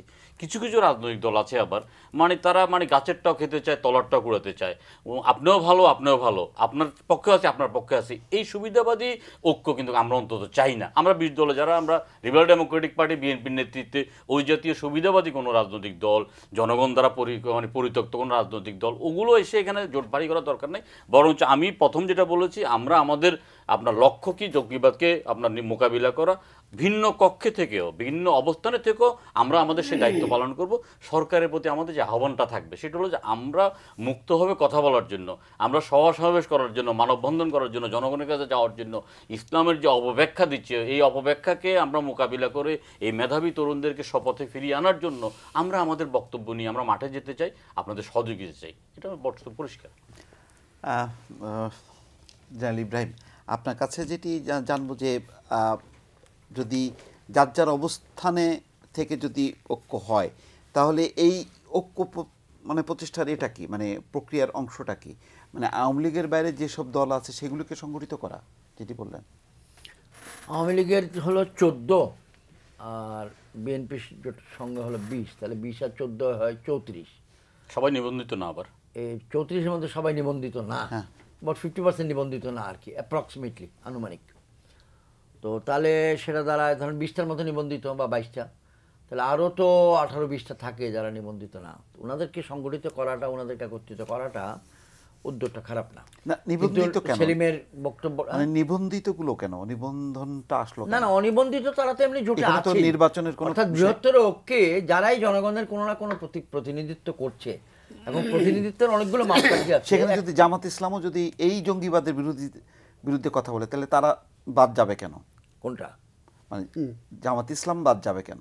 হ্যাঁ, জামাত ইসলামের অবস্থান থেকে, তার চেয়ার থেকে, তার টেবিল থেকে, তার অফিস থেকে তো বলতেই পারেন, আপনি তো মানা করতে পারেন না। সে তো জোটে আছে, ওনাদের ব্যক্তিরা কি না না, আপনি আমাকে, আমি বলতে চাচ্ছি যে আপনাদের জোটে কর্মসূচিটা থ্রো করছেন না, কিন্তু জোটের বাইরে এই দলগুলোকে যুক্ত করছেন। আবার কথা উঠছে যে জামাতকে রাখা না রাখার বিষয়টা, মানে জামাতকে না রাখতে চাচ্ছেন না কেন বা রাখছেন কেন? আপনি প্রশ্নটা প্রথম পর্বে আমাকে যেটা দিয়েছেন আর দ্বিতীয় পর্বে যেটা দিয়েছেন দুটো কিন্তু ভিন্ন। আচ্ছা, দুটো ভিন্ন প্রশ্নই আপনার কাছে থাকলো। তো আপনি প্রথমবার বলছেন যে, আমি প্রথম অংশের উত্তরটাতে বলতে শেষ করি যে জামাত একটি রাজনৈতিক দল, নিবন্ধিত না এখন, কিন্তু সকলেই স্বীকার করছে যে সে এক রাজনৈতিক দল। এবং আপনি বলছেন যে তারা কেন সন্ত্রাস বিরোধী প্রোগ্রাম দিলে আপনি কি করবেন? তো তারা অবশ্যই দিতে পারে। তারা যখন ক্যান্ডিডেট দিয়েছিল, তারা পার্লামেন্টে নির্বাচিত হয়েছিল, তারা অন্য দলের সঙ্গে পার্লামেন্টে বসে নাই, বসেছে তো। তার মানে আপনি সেই রাস্তাগুলো যতদিন খোলা রাখবেন ততদিন এই রাস্তাগুলো সুব্যবহার, সদ্ব্যবহার হবেই। মানে জোটগতভাবে হবে না কেন? আমার কাছে এটা জোটগতভাবে আলাদাভাবে করবে কেন? মানে বিএনপি সহ করবে না কেন? না না না না না, এখানে আমার মনে হচ্ছে একটু ছোট ছোট ভুল বোঝাবুঝি হচ্ছে, অনুমান হচ্ছে, বা এটি সকলে বলা বলি করছে যে যে সকল 20 দলীয় জোটের বাইরে যে সকল দলের কাছে বেগম খালেদা জিয়ার পক্ষ থেকে দাওয়াত দেওয়া হচ্ছে যে আপনারা জাতীয় ঐক্য গঠনে আমাদের সঙ্গে আসুন, কথা বলুন, আমরা বৃহত্তর জোট গড়ে তুলি। উনি তো দাওয়াত দিয়েছেন সকল বাংলাদেশের সকল দলের প্রতি, ইনক্লুডিং আওয়ামী লীগ। তো সেখানে তিনি কিন্তু কাউকে মাইনাস করে দাওয়াতটা দেন নাই। এটা অনুমান করা হচ্ছে যে ওরা যে নাজমুল হুদা একটা বড় দল করছে, 22 দল, তাকেও দিচ্ছে নাকি? চিঠি তো সবার কাছে যায় নাই, কিন্তু জাতির সামনে তিনি বেগম খালেদা যে বক্তব্য দিয়ে ওখানে আপনিও আছেন, ওখানে তো আপনিও আছেন যে অর্থাৎ এই দাওয়াতটা আপনার জন্যও প্রযোজ্য। তো সেখানে আপনি যে প্রশ্নটা করেছেন, মোস্তফা ফিরোজ বলছিলেন যে মানে জামাত না কেন, মানে জামাত না কেন, এটা তো অনুমিত। এখন আজকে তো আপনাদের জোটের মিটিং এর সিদ্ধান্তটা কি? তাহলে জোটের অবস্থানটা কি? জোটের মিটিং এর সিদ্ধান্ত জানা মির্জা আমাদের কিন্তু না, আমাদের মির্জা ফখরুল ইসলাম আলমগীরের ভাষ্য যেটা হবে ওটাই জোটের সিদ্ধান্ত। আমার ভাষ্যটা জোটের সিদ্ধান্ত না, কারণ আমি এমাজুদ্দিন স্যারের মতো বিব্রতকর অবস্থায় পড়তে চাই না যে 20 দলীয় জোট কি তুমি major general Ibrahim chairman Bangladesh Kalyan পার্টিকে দায়িত্ব দিয়েছে এটা বলার, আমি এটা বলবো না। কিন্তু দলীয়, আপনার দলীয় অবস্থান তো একটা আছে, আমরা তো জোটের ভিতরে আছি, আমাদের সীমাবদ্ধতা আছে, সুবিধাও আছে, অসুবিধাও আছে, এটা তো মেনে নিতেই হবে। মানে দেখেন, একজন আপনি কি আমাকে জিহাদি করতে চান, জোটের বিরুদ্ধে বিদ্রোহ করো? একজন আপনি কি আমাকে বিদ্রোহ উস্কানি দিচ্ছেন? আমি 71 সালে একবারই করছি, আর দরকার নাই। আমি একবার 71 সালে করছি, বাদল ভাই আছে এখানে, ফিরোজ ভাই আছে এখানে, শুধু সেলিম তখন পক্ষে সহযোগী ছিলাম। Very good. আমি আপনাকে ব্যাখ্যাটা শেষ করে দেই। আচ্ছা ঠিক আছে, সেটা হলো যে কিন্তু আমাকে প্রশ্ন করার সুযোগ দিন। অবশ্যই দিব, আমাকে উত্তরটা শেষ করার সুযোগ দিন। তো সেটা হলো না, আমারে খালি পেঁচাইতেছে না, জামাত দিয়ে খালি পেঁচাইতেছে আর কি, কয় এটারই ধর। এটা হলো 17 নম্বর বার, 16 নম্বর বার যে আমি এটা উত্তর দিচ্ছি। এটা অসুবিধা নেই, আমি এটা সুন্দর প্রশ্ন। আমি যেটা বলতে চাচ্ছি সেটা হলো জামাতকে বাদ দিয়ে তো জোট বলতেছে না। বেগম খালেদা জিয়া কি বলেছেন কোথাও যে আমরা জোটের পক্ষ থেকেও যদি কোনো অনুষ্ঠান করি বা কোনো কর্মসূচি নেই ওখানে জামাতকে বাদ দিবে, এটা তো বলেন নাই। লোকে বলছে, মিডিয়া বলছে, রাজনৈতিক নেতৃবৃন্দ বলছেন, ভাষ্যকাররা বলছেন যে যদি জামাত আপনার সঙ্গে থাকে তাহলে আমরা আপনার সঙ্গে যোগ দিব না। এটা তো একটা আলোচনা আকাশে বাতাসে হচ্ছে, কিন্তু চূড়ান্ত একটা রায় জোট নেত্রী বেগম খালেদা জিয়া যতক্ষণ না দিচ্ছেন ততক্ষণ আমি বলার কে, আপনি বলার কে, আমরা তো রায় দিতে পারবো না, আমরা আলোচনা করতে পারবো। কিন্তু আপনারা তো একটা গণতান্ত্রিক রাজনীতিতে বিশ্বাস করেন, সেখানে তো প্রত্যেকটা দল, যেমন এলডিপি তার একটা মতামত দেবে, আপনি আপনার মতামত দেবেন। আমরা তো এখানে কোনো বিএনপির কাউকে আমন্ত্রণ জানাইনি, দুইটা জোটের 2 শরিক আছেন আপনারা, আপনারা আপনাদের অবস্থানটা ক্লিয়ার করছেন না কেন? আপনারা কি চান? আমি তো জোটে গিয়েছি জামাত ইসলামীকে দেখে না, আমি জোটে গিয়েছি বিএনপি মহাসচিবের দাওয়াতে, যে আমরা নির্দলীয় নিরপেক্ষ তত্ত্বাবধায়ক সরকারের দাবি সংবিধান থেকে যে বাদ দেওয়া হয়েছে সেই দাবি পুনরুদ্ধারের জন্য আমরা আন্দোলন করছি। আপনি কল্যাণ পার্টি আমাদের জোটে আসুন, এটা তো এখন পর্যন্ত বহাল আছে, যদিও আন্দোলন স্থিমিত বা স্থগিত আছে, আন্দোলন সফল হয়েছে বা হয় নাই, এই দাবিটার উপরেই তো জোটটা হয়েছিল। এই ঘোষণা 20 দল এখনো দেয় নাই যে 20 দলীয় জোট একটি নির্বাচনী জোট। যদি নির্বাচনী জোট দেয় আমি নির্বাচনী হিসাব করে বলবো আমি কার সঙ্গে থাকবো, কে কার সঙ্গে থাকবো না, বা আমাকে কে নিবে বা কে নিবে না। এখন থেকে 2.5 বছর আগে ইঞ্জিনিয়ার্স ইনস্টিটিউশনে মুক্তিযুদ্ধ বিষয়ক এক ফাংশনে কাজী ফিরোজ রশিদ ভাই আমাকে দেখাইয়েই বলছিলেন আবার যখন নির্বাচন কাছাবে ক্ষমতায় যাওয়ার জন্য ইব্রাহিম ভাই কিন্তু কোনো একটা জোটে যাবে। আমি বলছিলাম ফিরোজ ভাই আপনি আমার আগে যাইবেন, তো ফিরোজ ভাই আমার আগে গেছে, আমি পরে পরে যাবো ইনশাআল্লাহ। আমি যে পার্ট অফ লাইফ। এখন আপনি কোনটা বাকি আছে বলেন? জঙ্গি বিরোধী যে ঐক্যের আলোচনাটা হচ্ছে জোটে এবং জোটের বাইরের দলগুলোকে সম্পৃক্ত করার ক্ষেত্রে, এই ক্ষেত্রে আপনারা পরিষ্কারভাবে জামাতের ব্যাপারে আপনাদের অবস্থানটা কি? ও জামাতের ব্যাপারে আমার অবস্থানটা আপনার এখানে এতক্ষণ সময় নিয়ে বলতে গেলে বাদল ভাই কিছু বলতে সময়টা পাবে না। আজকে হলো গিয়ে আপনার শুক্রবার, গত বুধবার ছিল আপনার 3 তারিখ, তার আগের বুধবার ছিল 27শে জুলাই। অর্থাৎ প্রত্যেক বুধবারে আমি যুগান্তর পত্রিকা মাসে 3-4টা কলাম লিখি, আর এই নয়া দিগন্ত পত্রিকা মাসে 3-4টা কলাম লিখি। তো এই 2 বুধবারে কিন্তু ইচ্ছাকৃতভাবে আমি টাইটেল দিয়েছি আমি ইব্রাহিমের প্রতি এই প্রশ্ন কেন, প্রশ্নটা জামাতকে নিয়ে। ওটা ব্যাখ্যা দিয়েছি 2টো কলামে। ওয়েবসাইটে গিয়ে এটা পড়ে নেবেন, অনেক লম্বা আমার বক্তব্য। সেখানে যে জামাত জোটে থাকবে কি থাকবে না এই শর্তে আমি জোটে যাইনি, অতএব আমি সেটাকে নতুন করে উত্থাপন করতে রাজি না।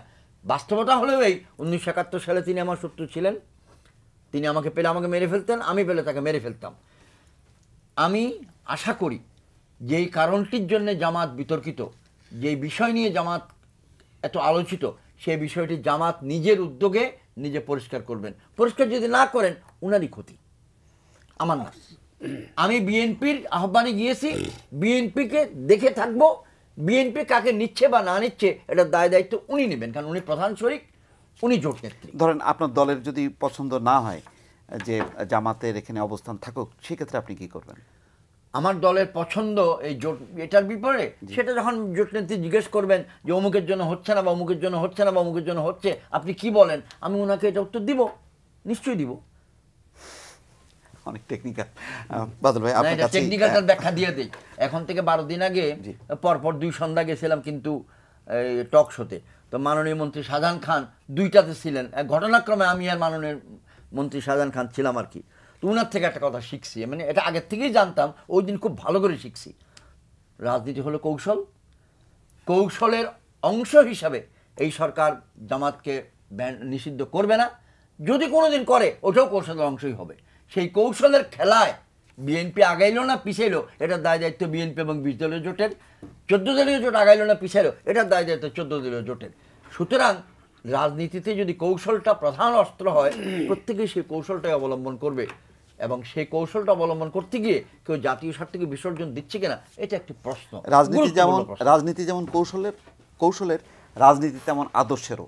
সুতরাং আদর্শের বিপরীতে যদি কখনো কৌশল কখনো কাজ করে কিনা। আমি ইব্রাহিম আদর্শকে পছন্দ করবো, মঈনুদ্দিন খান বাদল ভাই আদর্শকে পছন্দ করবে, সবাই তো আদর্শকে নাও করে থাকতে পারেন। অন্তত আমার রাজনৈতিক জীবন 8 বছর হতে পারে, যে ব্যক্তি ইব্রাহিমের সচেতন জীবন তো 8 বছর না, তাহলে অনেক কিছু দেখে আসছি। তো জি বাদল ভাই আপনার কাছে এই পর্যায়ে জানতে চাচ্ছি যে আমরা যে রাজনীতিকদের যে ক্লিপগুলি দেখালাম তাতে সর্বশেষ কাদের সিদ্দিকের একটি কথা আছে, তিনি দেখাও করেছেন এবং একই সঙ্গে বলেছেন যে জামাতের সাথে আমি রাজনীতি করব না।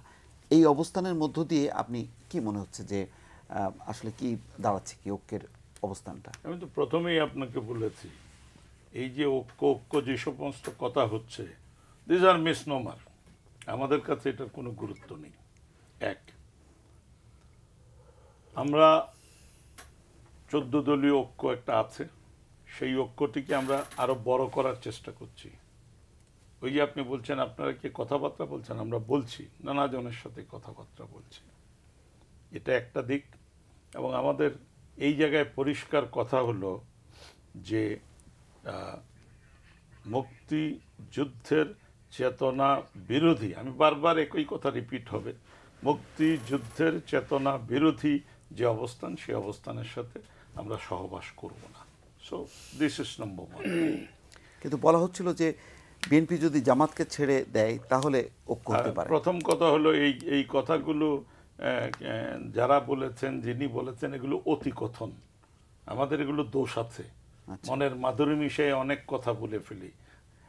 আমি ওইভাবে পলিটিক্স বুঝবেন কেন, পলিটিক্স খুব সিম্পল ওয়েতে বুঝেন। ধরেন আমার কথাটা অনেকের খারাপ লাগতে পারে, কিন্তু পরে গিয়ে বুঝতে পারবেন যে আমি কথাটা সঠিক বলছি। আমি বহুবার পার্লামেন্টে বলেছি যে the laws of contradiction, it is also a science, এটাও বিজ্ঞান। if the contradiction is antagonistic, তাহলে কি হবে, বলছে যে একটা সার্ভাইভ করবে আর একটা নিশ্চিহ্ন হয়ে যাবে, মার্জিনালাইজড হয়ে যাবে, অস্তিত্বহীন হয়ে যাবে। if the contradiction is non-antagonistic, তাহলে কি হবে, কিছুটুক ছাড়িয়া, কিছুটুক ধরিয়া, কিছুটুক রাখিয়া আবার আপনি একমত হন। আপনার স্ত্রীর সাথে আপনি সকালে বিতর্ক করেন, বিকেলে এগ্রিমেন্টই করেন, দিস ইজ নন অ্যান্টাগনিস্টিক। কিন্তু অ্যান্টাগনিজম যদি ডেভেলপ করে, অ্যান্টাগনিজমের সায়েন্স বলছে একজনের উত্থান হবে, একজনের পতন হবে। এবং সেখানে আমি বলেছিলাম যে, পার্লামেন্টে বলেছিলাম যে আপনি বিএনপি, আপনি এই অ্যান্টাগনিজমটাকে ভালোই বুঝেছেন, বুঝেন নাই তা নয়, আপনি চেষ্টাও করেছেন। আপনি ৭৫-এ আপনার যারা প্রেডিসেসর ৭৫-এ অ্যান্টাগনিজম ভালো বুঝছেন বলেই তো নির্বংশ করে ফেলতে চাইছেন। আপনি ভালো বুঝছেন বলে ২১ তারিখ একটা দলের উপরে, এই যে here is one major general, 2 star general, একটা দুইটা না ১২টা গ্রেনেড মারছেন, ১২টা গ্রেনেড মারছেন। সো দ্য কোয়েশ্চেন ইজ, ওই ক্ষেত্রে দলও নির্বংশ করে ফেলতে চেয়েছেন। সো আপনি কন্ট্রাডিকশনকে ঠিক মতো বুঝেছেন, আপনি ওয়াইপ আউট করে ফেলতে চেয়েছেন। নাও দ্য কোয়েশ্চেন ইজ, অপরপক্ষের জন্য তাহলে কি সত্য? অপরপক্ষ যেটা করছে রাইট এট দ্য মোমেন্ট, যেটা করছে অপরপক্ষ, আপনি ৭৫ পরবর্তীকালে যে ইতিহাস ঘুরিয়ে দেওয়ার চেষ্টা করেছেন, অপরপক্ষ এখন ইতিহাসটাকে আবার তার ট্র্যাকে ফেরত নেওয়ার চেষ্টা করছে। সেক্ষেত্রে কি হবে? সেক্ষেত্রে হলো, আপনি সতর্ক না হলে, আপনি বুদ্ধিমত্তার সাথে খেলতে না পারলে, আপনি আউটউইটেড হলে, রাজনীতিতে বুদ্ধিহীনের আচরণ করলে আপনার দলের অস্তিত্ব থাকিবে না। আপনার, আমার কথাটা নিষ্ঠুর মনে হতে পারে, দিস ইজ দ্য রিয়েলিটি, থাকিবে না। যেমন আমি একটা ছোট্ট এক্সাম্পল বলি, বলা হচ্ছে যে বিশাল দল, কি বিশাল দল? অনেকে ঠাট্টা করে, তো বিশাল দল আমরা করে আসছি, তো জাতীয় সমাজতান্ত্রিক দল এই দেশের বিগেস্ট অপোজিশন পার্টি ছিল। সুতরাং ওই বিশাল দল রাজনীতির পদক্ষেপে ভুল করলে কোথায় আসে? তো এই পদক্ষেপে আমরা নিশ্চয়ই ত্রুটি ছিল, তা না হলে আমি আবার আপনার বাঁকা উক্তি হজম করবো কি জন্য? আমি সাথে সাথে এটা উত্তর দিতাম, বাঁকা উক্তি আমরা বুঝি।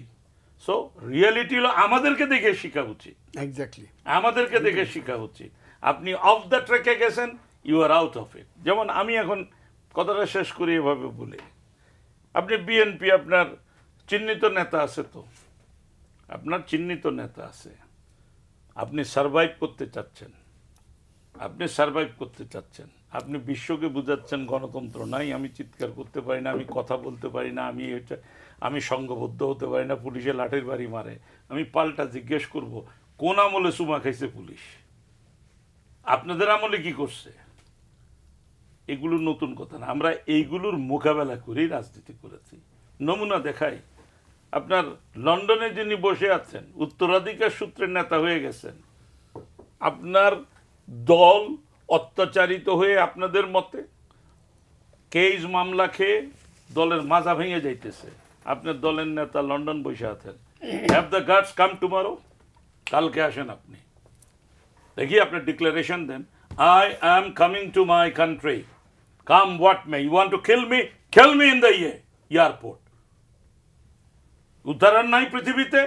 একুইনো যখন লস অ্যাঞ্জেলেস থেকে প্লেনে উঠছে, তখন একুইনোকে বলা হয়েছে, মিস্টার একুইনো, তুমি ম্যানিলাতে নামলে তোমাকে গুলি করা হবে। একুইনোর উত্তর ছিল, সো বি ইট, অন্তত দেশের মাটিতে মারা যাব।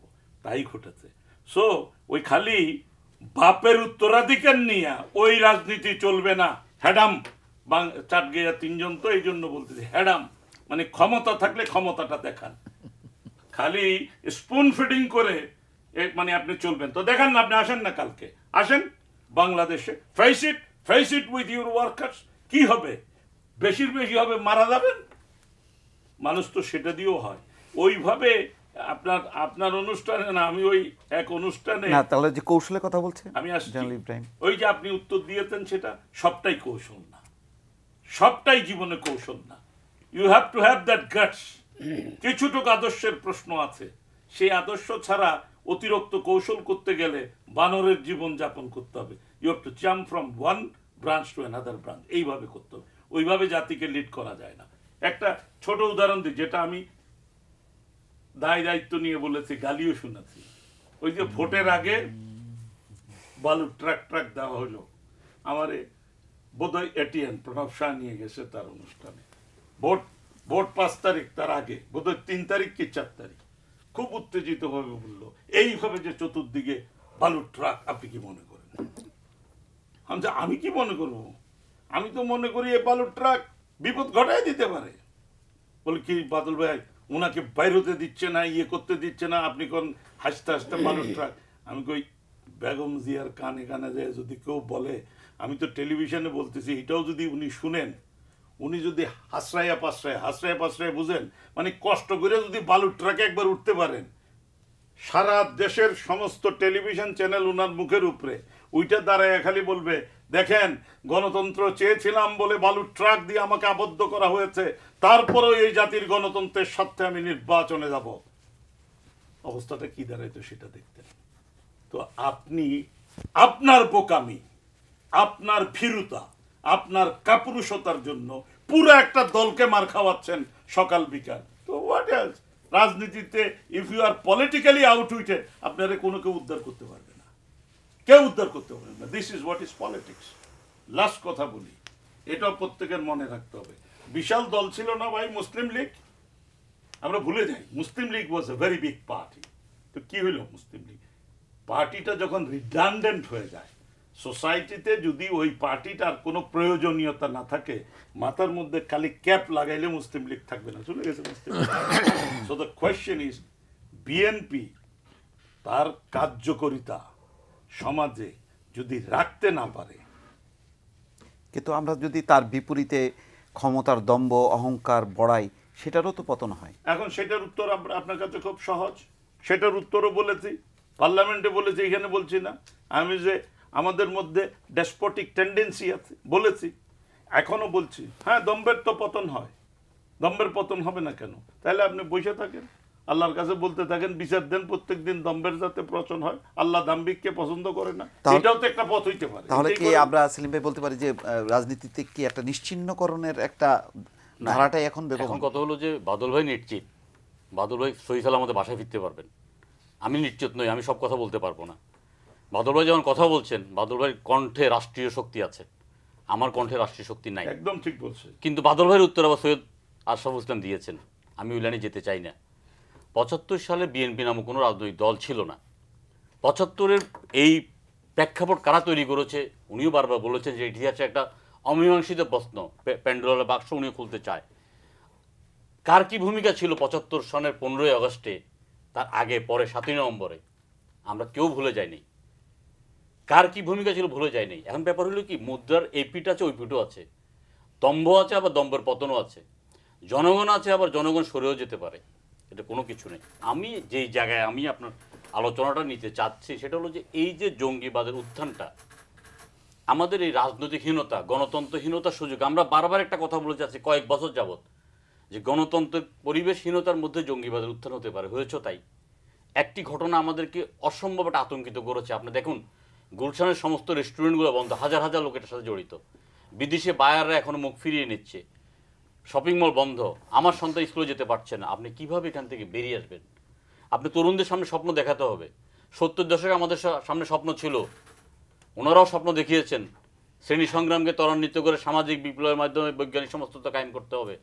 পঙ্গপালের মতো হাজার হাজার তরুণ, তখন তো বেসরকারি বিশ্ববিদ্যালয় ছিল না, ছিল মেডিকেল কলেজ, ঢাকা বিশ্ববিদ্যালয়, ইঞ্জিনিয়ারিং কলেজের ছাত্ররা তখন সেদিন বাম ধারায় অধিষ্ঠিত হয়েছে। আমাদের সামনে স্বপ্ন ছিল গ্রাম দখল করে আস্তে আস্তে জনগণকে নিয়ে আমরা শহর দখল করে সর্বহারা এক নাগরিকতন্ত্র অথবা জনগণের আমরা সরকার কায়েম করব। আজকে আমাদের সামনে কোনো স্বপ্ন নেই। কেন স্বপ্ন এটা বুঝতে হবে। রাজনৈতিক দুর্বৃত্তায়নের একটি প্রশ্নে ছাত্র রাজনীতি আছে কুলুষিত, মেধাবী ছাত্র রাজনীতি করছে না। রাজনীতিতে আজকে যে যেখানে পারছে জেকে বসছে, উত্তরাধিকার সূত্রে আজকে রাজনীতি চলছে। আজকে একজন যখন মেম্বার অফ পার্লামেন্ট হয় তিনি 10 বার পর্যন্ত হতে পারবেন, কোনো সমস্যা নাই। একজন মন্ত্রী হচ্ছেন তো তিনি যতবার মন্ত্রী হবেন তারপর তার স্ত্রীকে কীভাবে, উনি মারা গেলে দল কিন্তু তার স্ত্রীকে নমিনেশন দেয়, যে স্ত্রী কোনো রাজনৈতিক কর্মকাণ্ডের সাথেও নাই, তার সন্তানকে কিভাবে সেই মেম্বার অফ পার্লামেন্ট বানাবে। তাইলে আমাদের তরুণদের সামনে কোনো স্বপ্ন নাই, আমাদের তরুণদের সামনে স্বপ্ন দেখাতে হবে।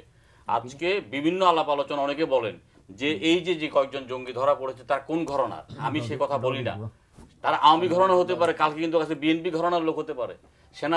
সেনাবাহিনীর কর্মকর্তার সন্তান যেমন আছে, উচ্চশিক্ষিত ডাক্তাররাও চলে যাচ্ছেন। কেন যাচ্ছেন এই সর্বনাশার পথে? সেখান থেকে আপনাকে সরিয়ে আনার জন্য যথাযথ পদক্ষেপ নিতে হবে। সেই পদক্ষেপের জন্য আমরা মনে করেছিলাম জাতীয় ঐক্য। জাতীয় ঐক্য না হলো, আপনি যদি জাতীয় ঐক্য না করেন, আজকে ধর্মীয় নেতাদেরকে, ভাই শেষ করলে আমাকে 1 মিনিট, ধর্মীয় নেতাদেরকে ডাকুন, ধর্মীয় নেতাদেরকে ডেকে বলুন এই এই যে আত্মহননের বা হত্যা করার ইসলাম এটা করে না, অ্যালাউ করে না। ইসলাম শান্তির ধর্ম, প্রকৃতভাবে ইসলাম যে শান্তির ধর্ম, এটা আমাদের কর্মকাণ্ডে, দম্বে নয়, কর্মকাণ্ডে আমাদেরকে প্রমাণিত করে আজকে দেশটা যে পথে গেছে সেখান থেকে। আপনি ক্ষমতা বড় কথা নয়, কে ক্ষমতা থাকবে কে ক্ষমতায় যাবে সেটাও বড় কথা নয়। সমস্ত স্কুলগুলো বন্ধ, আজকে ছাত্রদের কী অবস্থা আপনি চিন্তা করেন। পিস স্কুল যখন দিয়েছেন তখন আপনি চিন্তা করেন নাই? আমি বললাম যে একটা টেলিভিশন সবসময় কতল জেহাদ বেদাত এগুলো বলে যাচ্ছে দিনের পর দিন, আপনি তখন খেয়াল করেন নাই? আমরা যুগ যুগ ধরে আমরা আমাদের সাধু সন্ন্যাসীদের মাজার জিয়ারত করছি, বলা হচ্ছে মাজার পূজা, এই শব্দটা যখন বারবার টেলিভিশনে বলা হচ্ছে তখন আপনি খেয়াল করেন না যে এটা ধর্মীয় বিভাজন হচ্ছে। আজকে ধর্মীয় বিভাজনটা একটা বড় একটি জায়গায় দাঁড়িয়ে গেছে। আপনি বলছেন যে পরিবারকে দায়িত্ব নিতে হবে, এই কথা বলে রাষ্ট্র তার দায়িত্ব এড়িয়ে যেতে পারবে না। আপনার পরিবার অত্যন্ত সেন্সিটিভ ব্যাপার, পরিবারের সাথে সাথে রাষ্ট্রকে কিন্তু এটার জন্য দায়িত্ব নিতে হবে। ক্ষমতা ওনার বাদল ভাইরা থাকুক, কোনো অসুবিধা নেই, কেয়ামত পর্যন্ত থাকুক, কেয়ামতের পরে হলে থাকুক, আমাদের কোনো আপত্তি নেই। আমাদের কথা হলে সর্বনাশার পথ থেকে আমাদের সন্তানদেরকে রক্ষা করতে হবে। সেটার জন্য যে কোনো, যদি বাদল ভাই আজকে আমাকে ডাকতেন যে এই পদ্ধতিতে আমাদের এই সন্তানদেরকে, আমার সন্তান ঘরে বসে আছে, স্কুলে যেতে পারছে না, স্কুল খোলার জন্য যদি কোনো কর্মসূচি দেন আমি আসবো। আমি আগে দেশ বাঁচাতে হবে, আমার সন্তান বাঁচাতে হবে, আমার মাতৃভূমিকে বাঁচাতে হবে। আমি এখন সেই রাজনীতিই করতে চাই, ক্ষমতার দম্ভ আমি দেখাতে চাই না। জি, আপনি 1 মিনিটের মধ্যে যদি ফিরোজ ভাই একটু দিয়ে শেষ করতে চাচ্ছি। ও আচ্ছা, ওনাকে দিয়ে শেষ, থ্যাংক ইউ। আমি শুধু বলতে চাচ্ছিলাম যে ওই খুব সুন্দর সুন্দর বক্তব্যগুলো গিয়েছে, ওই দম্বের কথাটা থেকে বলতে চাচ্ছি, বা ক্ষমতায় থেকে যাওয়ার কথাটা থেকে। ওই কস্ট বেনিফিট রেশিও বলে একটা কথা আছে, যে আমার এই কাজটা করতে বা এই অবস্থানটা ধরে রাখতে কি মূল্য দিতে হচ্ছে। তো মূল্যটা যদি শুধু মাননীয় প্রধানমন্ত্রী শেখ হাসিনা ব্যক্তিগতভাবে দিতেন সেটা একরকম দাঁড়ায়, মূল্যটা যদি শুধু আওয়ামী লীগ দেয় তাহলে এটা আরেক রকম দাঁড়ায়, মূল্যটা যদি 14 দলীয় জোট দেয় সেটা আরেকটু বর্ধিত হয়, মূল্যটা যদি 14 দলীয় জোট যোগ মাননীয় এরশাদ সাহেবের দল জাতীয় পার্টি সহ দেয় আর একটু বৃদ্ধি পেয়ে গেল, এবং মূল্যটা যদি সমগ্র দেশবাসী দেয় ওনার ক্ষমতায় থাকার জন্যে, এবং দেশবাসীর বর্তমান নয় সেই মূল্য যদি দেশবাসীর ভবিষ্যৎকেও প্রভাবান্বিত করে, তাহলে কিন্তু এটা খুব চিন্তার বিষয়। ক্ষমতায় যা কে যাবে না যাবে এটা নিয়ে তর্ক বিতর্কে যাওয়ার দরকার নাই। প্রশ্ন হলো আগামীকাল তো আমিও মরে যেতে পারি, কিন্তু আমরা সকলে আশা করি, বিশ্বাস করি যে আমার ছেলে বা নাতি বেঁচে থাকবে। তাদের জন্য কোন জায়গাটা রেখে যাচ্ছেন, সরকার যেন মেহরবানি করে মাথার মধ্যে এটা রাখে, আপনি শেষ সরকার না, আপনারও নাতিপুতি আছে, তাদের জন্য কোন দেশটা আপনি রেখে যাবেন, এবং সেই দেশের বর্তমান কর্মকাণ্ডে দেশ এবং দেশের বাইরের যে সকল উপাত্ত প্রভাবান্বিত করছে, মেহরবানি করে সেগুলো পুনর্মূল্যায়ন করুন, এইটুকুই আপাতত। জি, আমাদের মুশতাককে যে আমরা 1 মিনিটে শেষ করে দেই। বাদল ভাই একটা ভালো কথা বলছে যে ভুল করলে তো খেসারত দিতে হয়। কখনো কখনো আপনার আর্মিতে যদি একজন কমান্ডার ভুল করে, কমান্ড যদি একজন ব্রিগেডিয়ার একটা ব্রিগেড কমান্ড করে, অথবা এর নিচে যদি একটা ইউনিট কমান্ডও করে, তা একটা ভুলের জন্য খেসারত কিন্তু গোটা ইউনিটকে দিতে হয়। দলের যদি নেতা ভুল করে তাহলে দলকে খেসারত দিতে হয় দীর্ঘদিন পর্যন্ত, এটাই স্বাভাবিক। যে উনি বলছেন জাসদ, একদম ঠিকই, যে জাসদের যে ভুলগুলো ছিল হয়তো ছিল, সেই খেসারত তাদের দীর্ঘদিন দিতে হয়েছে। এত বড় খেসারত পলিটিক্যাল পার্টি সহসা দেয় না, জেল জুলুম ফাঁসি এটা সেটা করে আজকে তারা আবার এখানে চলে আসছেন। তো বিএনপি আমাদের হিসাবে যে ভুলটা 2014 সালে ইলেকশন বর্জন করে করেছে তাই খেসারত এখন তারা দিচ্ছে, এটা খুবই সোজা সাপটা কথা, এর মধ্যে কোনো ডাক নেই। আর আপনি এই শুধু ঐক্যকে, এই ঐক্য তো আমার কাছে মনে হচ্ছে যে এটা কোনো জঙ্গি বিরোধী ঐক্য হচ্ছে না এখন, আর এই ঐক্য হচ্ছে একটা মানে নির্বাচনী ঐক্যর দিকে যাচ্ছে। এখন যত আপনাদের ডাকতেছে দেখতেছে, তো এতে একটা নির্বাচনী ঐক্য হচ্ছে, ওনারাও করতেছে, আর সরকার তো 14 দল আছেই, তাদের নির্বাচনী ঐক্য 14 দল, তাই নিয়ে তারা কথা বলতেছেন। না হলে জঙ্গি বিরোধী ঐক্য হইলে এত চেঁচামেচি ঐক্যের জন্য হবে কেন? এলো একটা, এই ঐক্যের দিকে মানুষের তাকাই নাই। মানুষ এখন দেশে শান্তি চায়, এই যে স্কুলগুলো বন্ধ আছে স্কুল খুলতে চায়, বাচ্চাদের নিয়ে এখন তারা সংসারীভাবে যাতায়াত করতে চায়, লেখাপড়া করাইতে চায়। আমাদের সবচেয়ে বড় সমস্যা কিন্তু এখন রাজনীতিবিদরা যখন সব দেশেই কখনো কখনো নিজেদের মধ্যে দ্বন্দ্বে জড়িয়ে পড়ে, তখন কিন্তু এই দেশের বুদ্ধিজীবীরা, সুশীল সমাজ, সাংবাদিক সবাই বেরিয়ে আসেন। কিন্তু আমাদের সবচেয়ে দুর্ভাগ্য কি জানেন, এই দেশে কেউ নিরপেক্ষ না। সাংবাদিকরা 2 ভাগে ভাগ হয়ে গেছে, বুদ্ধিজীবীরা 2 ভাগে ভাগ হয়ে গেছে, সুশীলরা 2 ভাগে ভাগ হয়ে গেছে। অতএব নিরপেক্ষ মতামত কার কাছ থেকে আর পাওয়া যাবে না। অতএব যার যার অবস্থান লাইনে থেকে- শেষে জি। চলবে, এটি হবে। ধন্যবাদ কাজী ফিরোজ রশিদ, মনিউদ্দিন খান বাদল এমপি, মেজর জেনারেল অবসরপ্রাপ্ত সৈয়দ মোহাম্মদ ইব্রাহিম বীর প্রতীক এবং সাদাত হোসেন সেলিম, এবং ধন্যবাদ বঙ্গবন্ধু হল ডিবেটিং ক্লাবের শিক্ষার্থীরা, অনেক রাত পর্যন্ত তারা আমাদের সঙ্গে ছিলেন এবং আছেন। এবং দর্শক আপনাদেরকেও ধন্যবাদ জানাচ্ছি। ঐক্যের রূপ যাই থাকুক না কেন, যদি জনে জনে মানুষে মানুষে ঐক্য হয়, যেটি আমরা গত পর্বেও বলেছি, সেই ঐক্যটাই হচ্ছে আসল ঐক্য। আর সেই ঐক্যের এই মুহূর্তের সবচেয়ে বড় বিপদ জঙ্গিবাদ বিরোধী একটি চেতনা জাগ্রত করা। সেই চেতনাটা ব্যক্তি হিসাবেও যেমন করা সম্ভব, গোষ্ঠী হিসাবে, ক্ষুদ্র গ্রুপ হিসাবে, দল হিসেবে তো বটেই। সুতরাং জাতীয় ঐক্য, জাতীয় প্ল্যাটফর্ম কি হবে না হবে, তার চেয়ে বড় কথা হলো এই মহাবিপদ থেকে রক্ষার জন্য সবাই যার যার অবস্থান থেকে লড়াই করা। এই আহ্বান জানিয়ে শেষ করছি। ভালো থাকুন, সুস্থ থাকুন সবাই।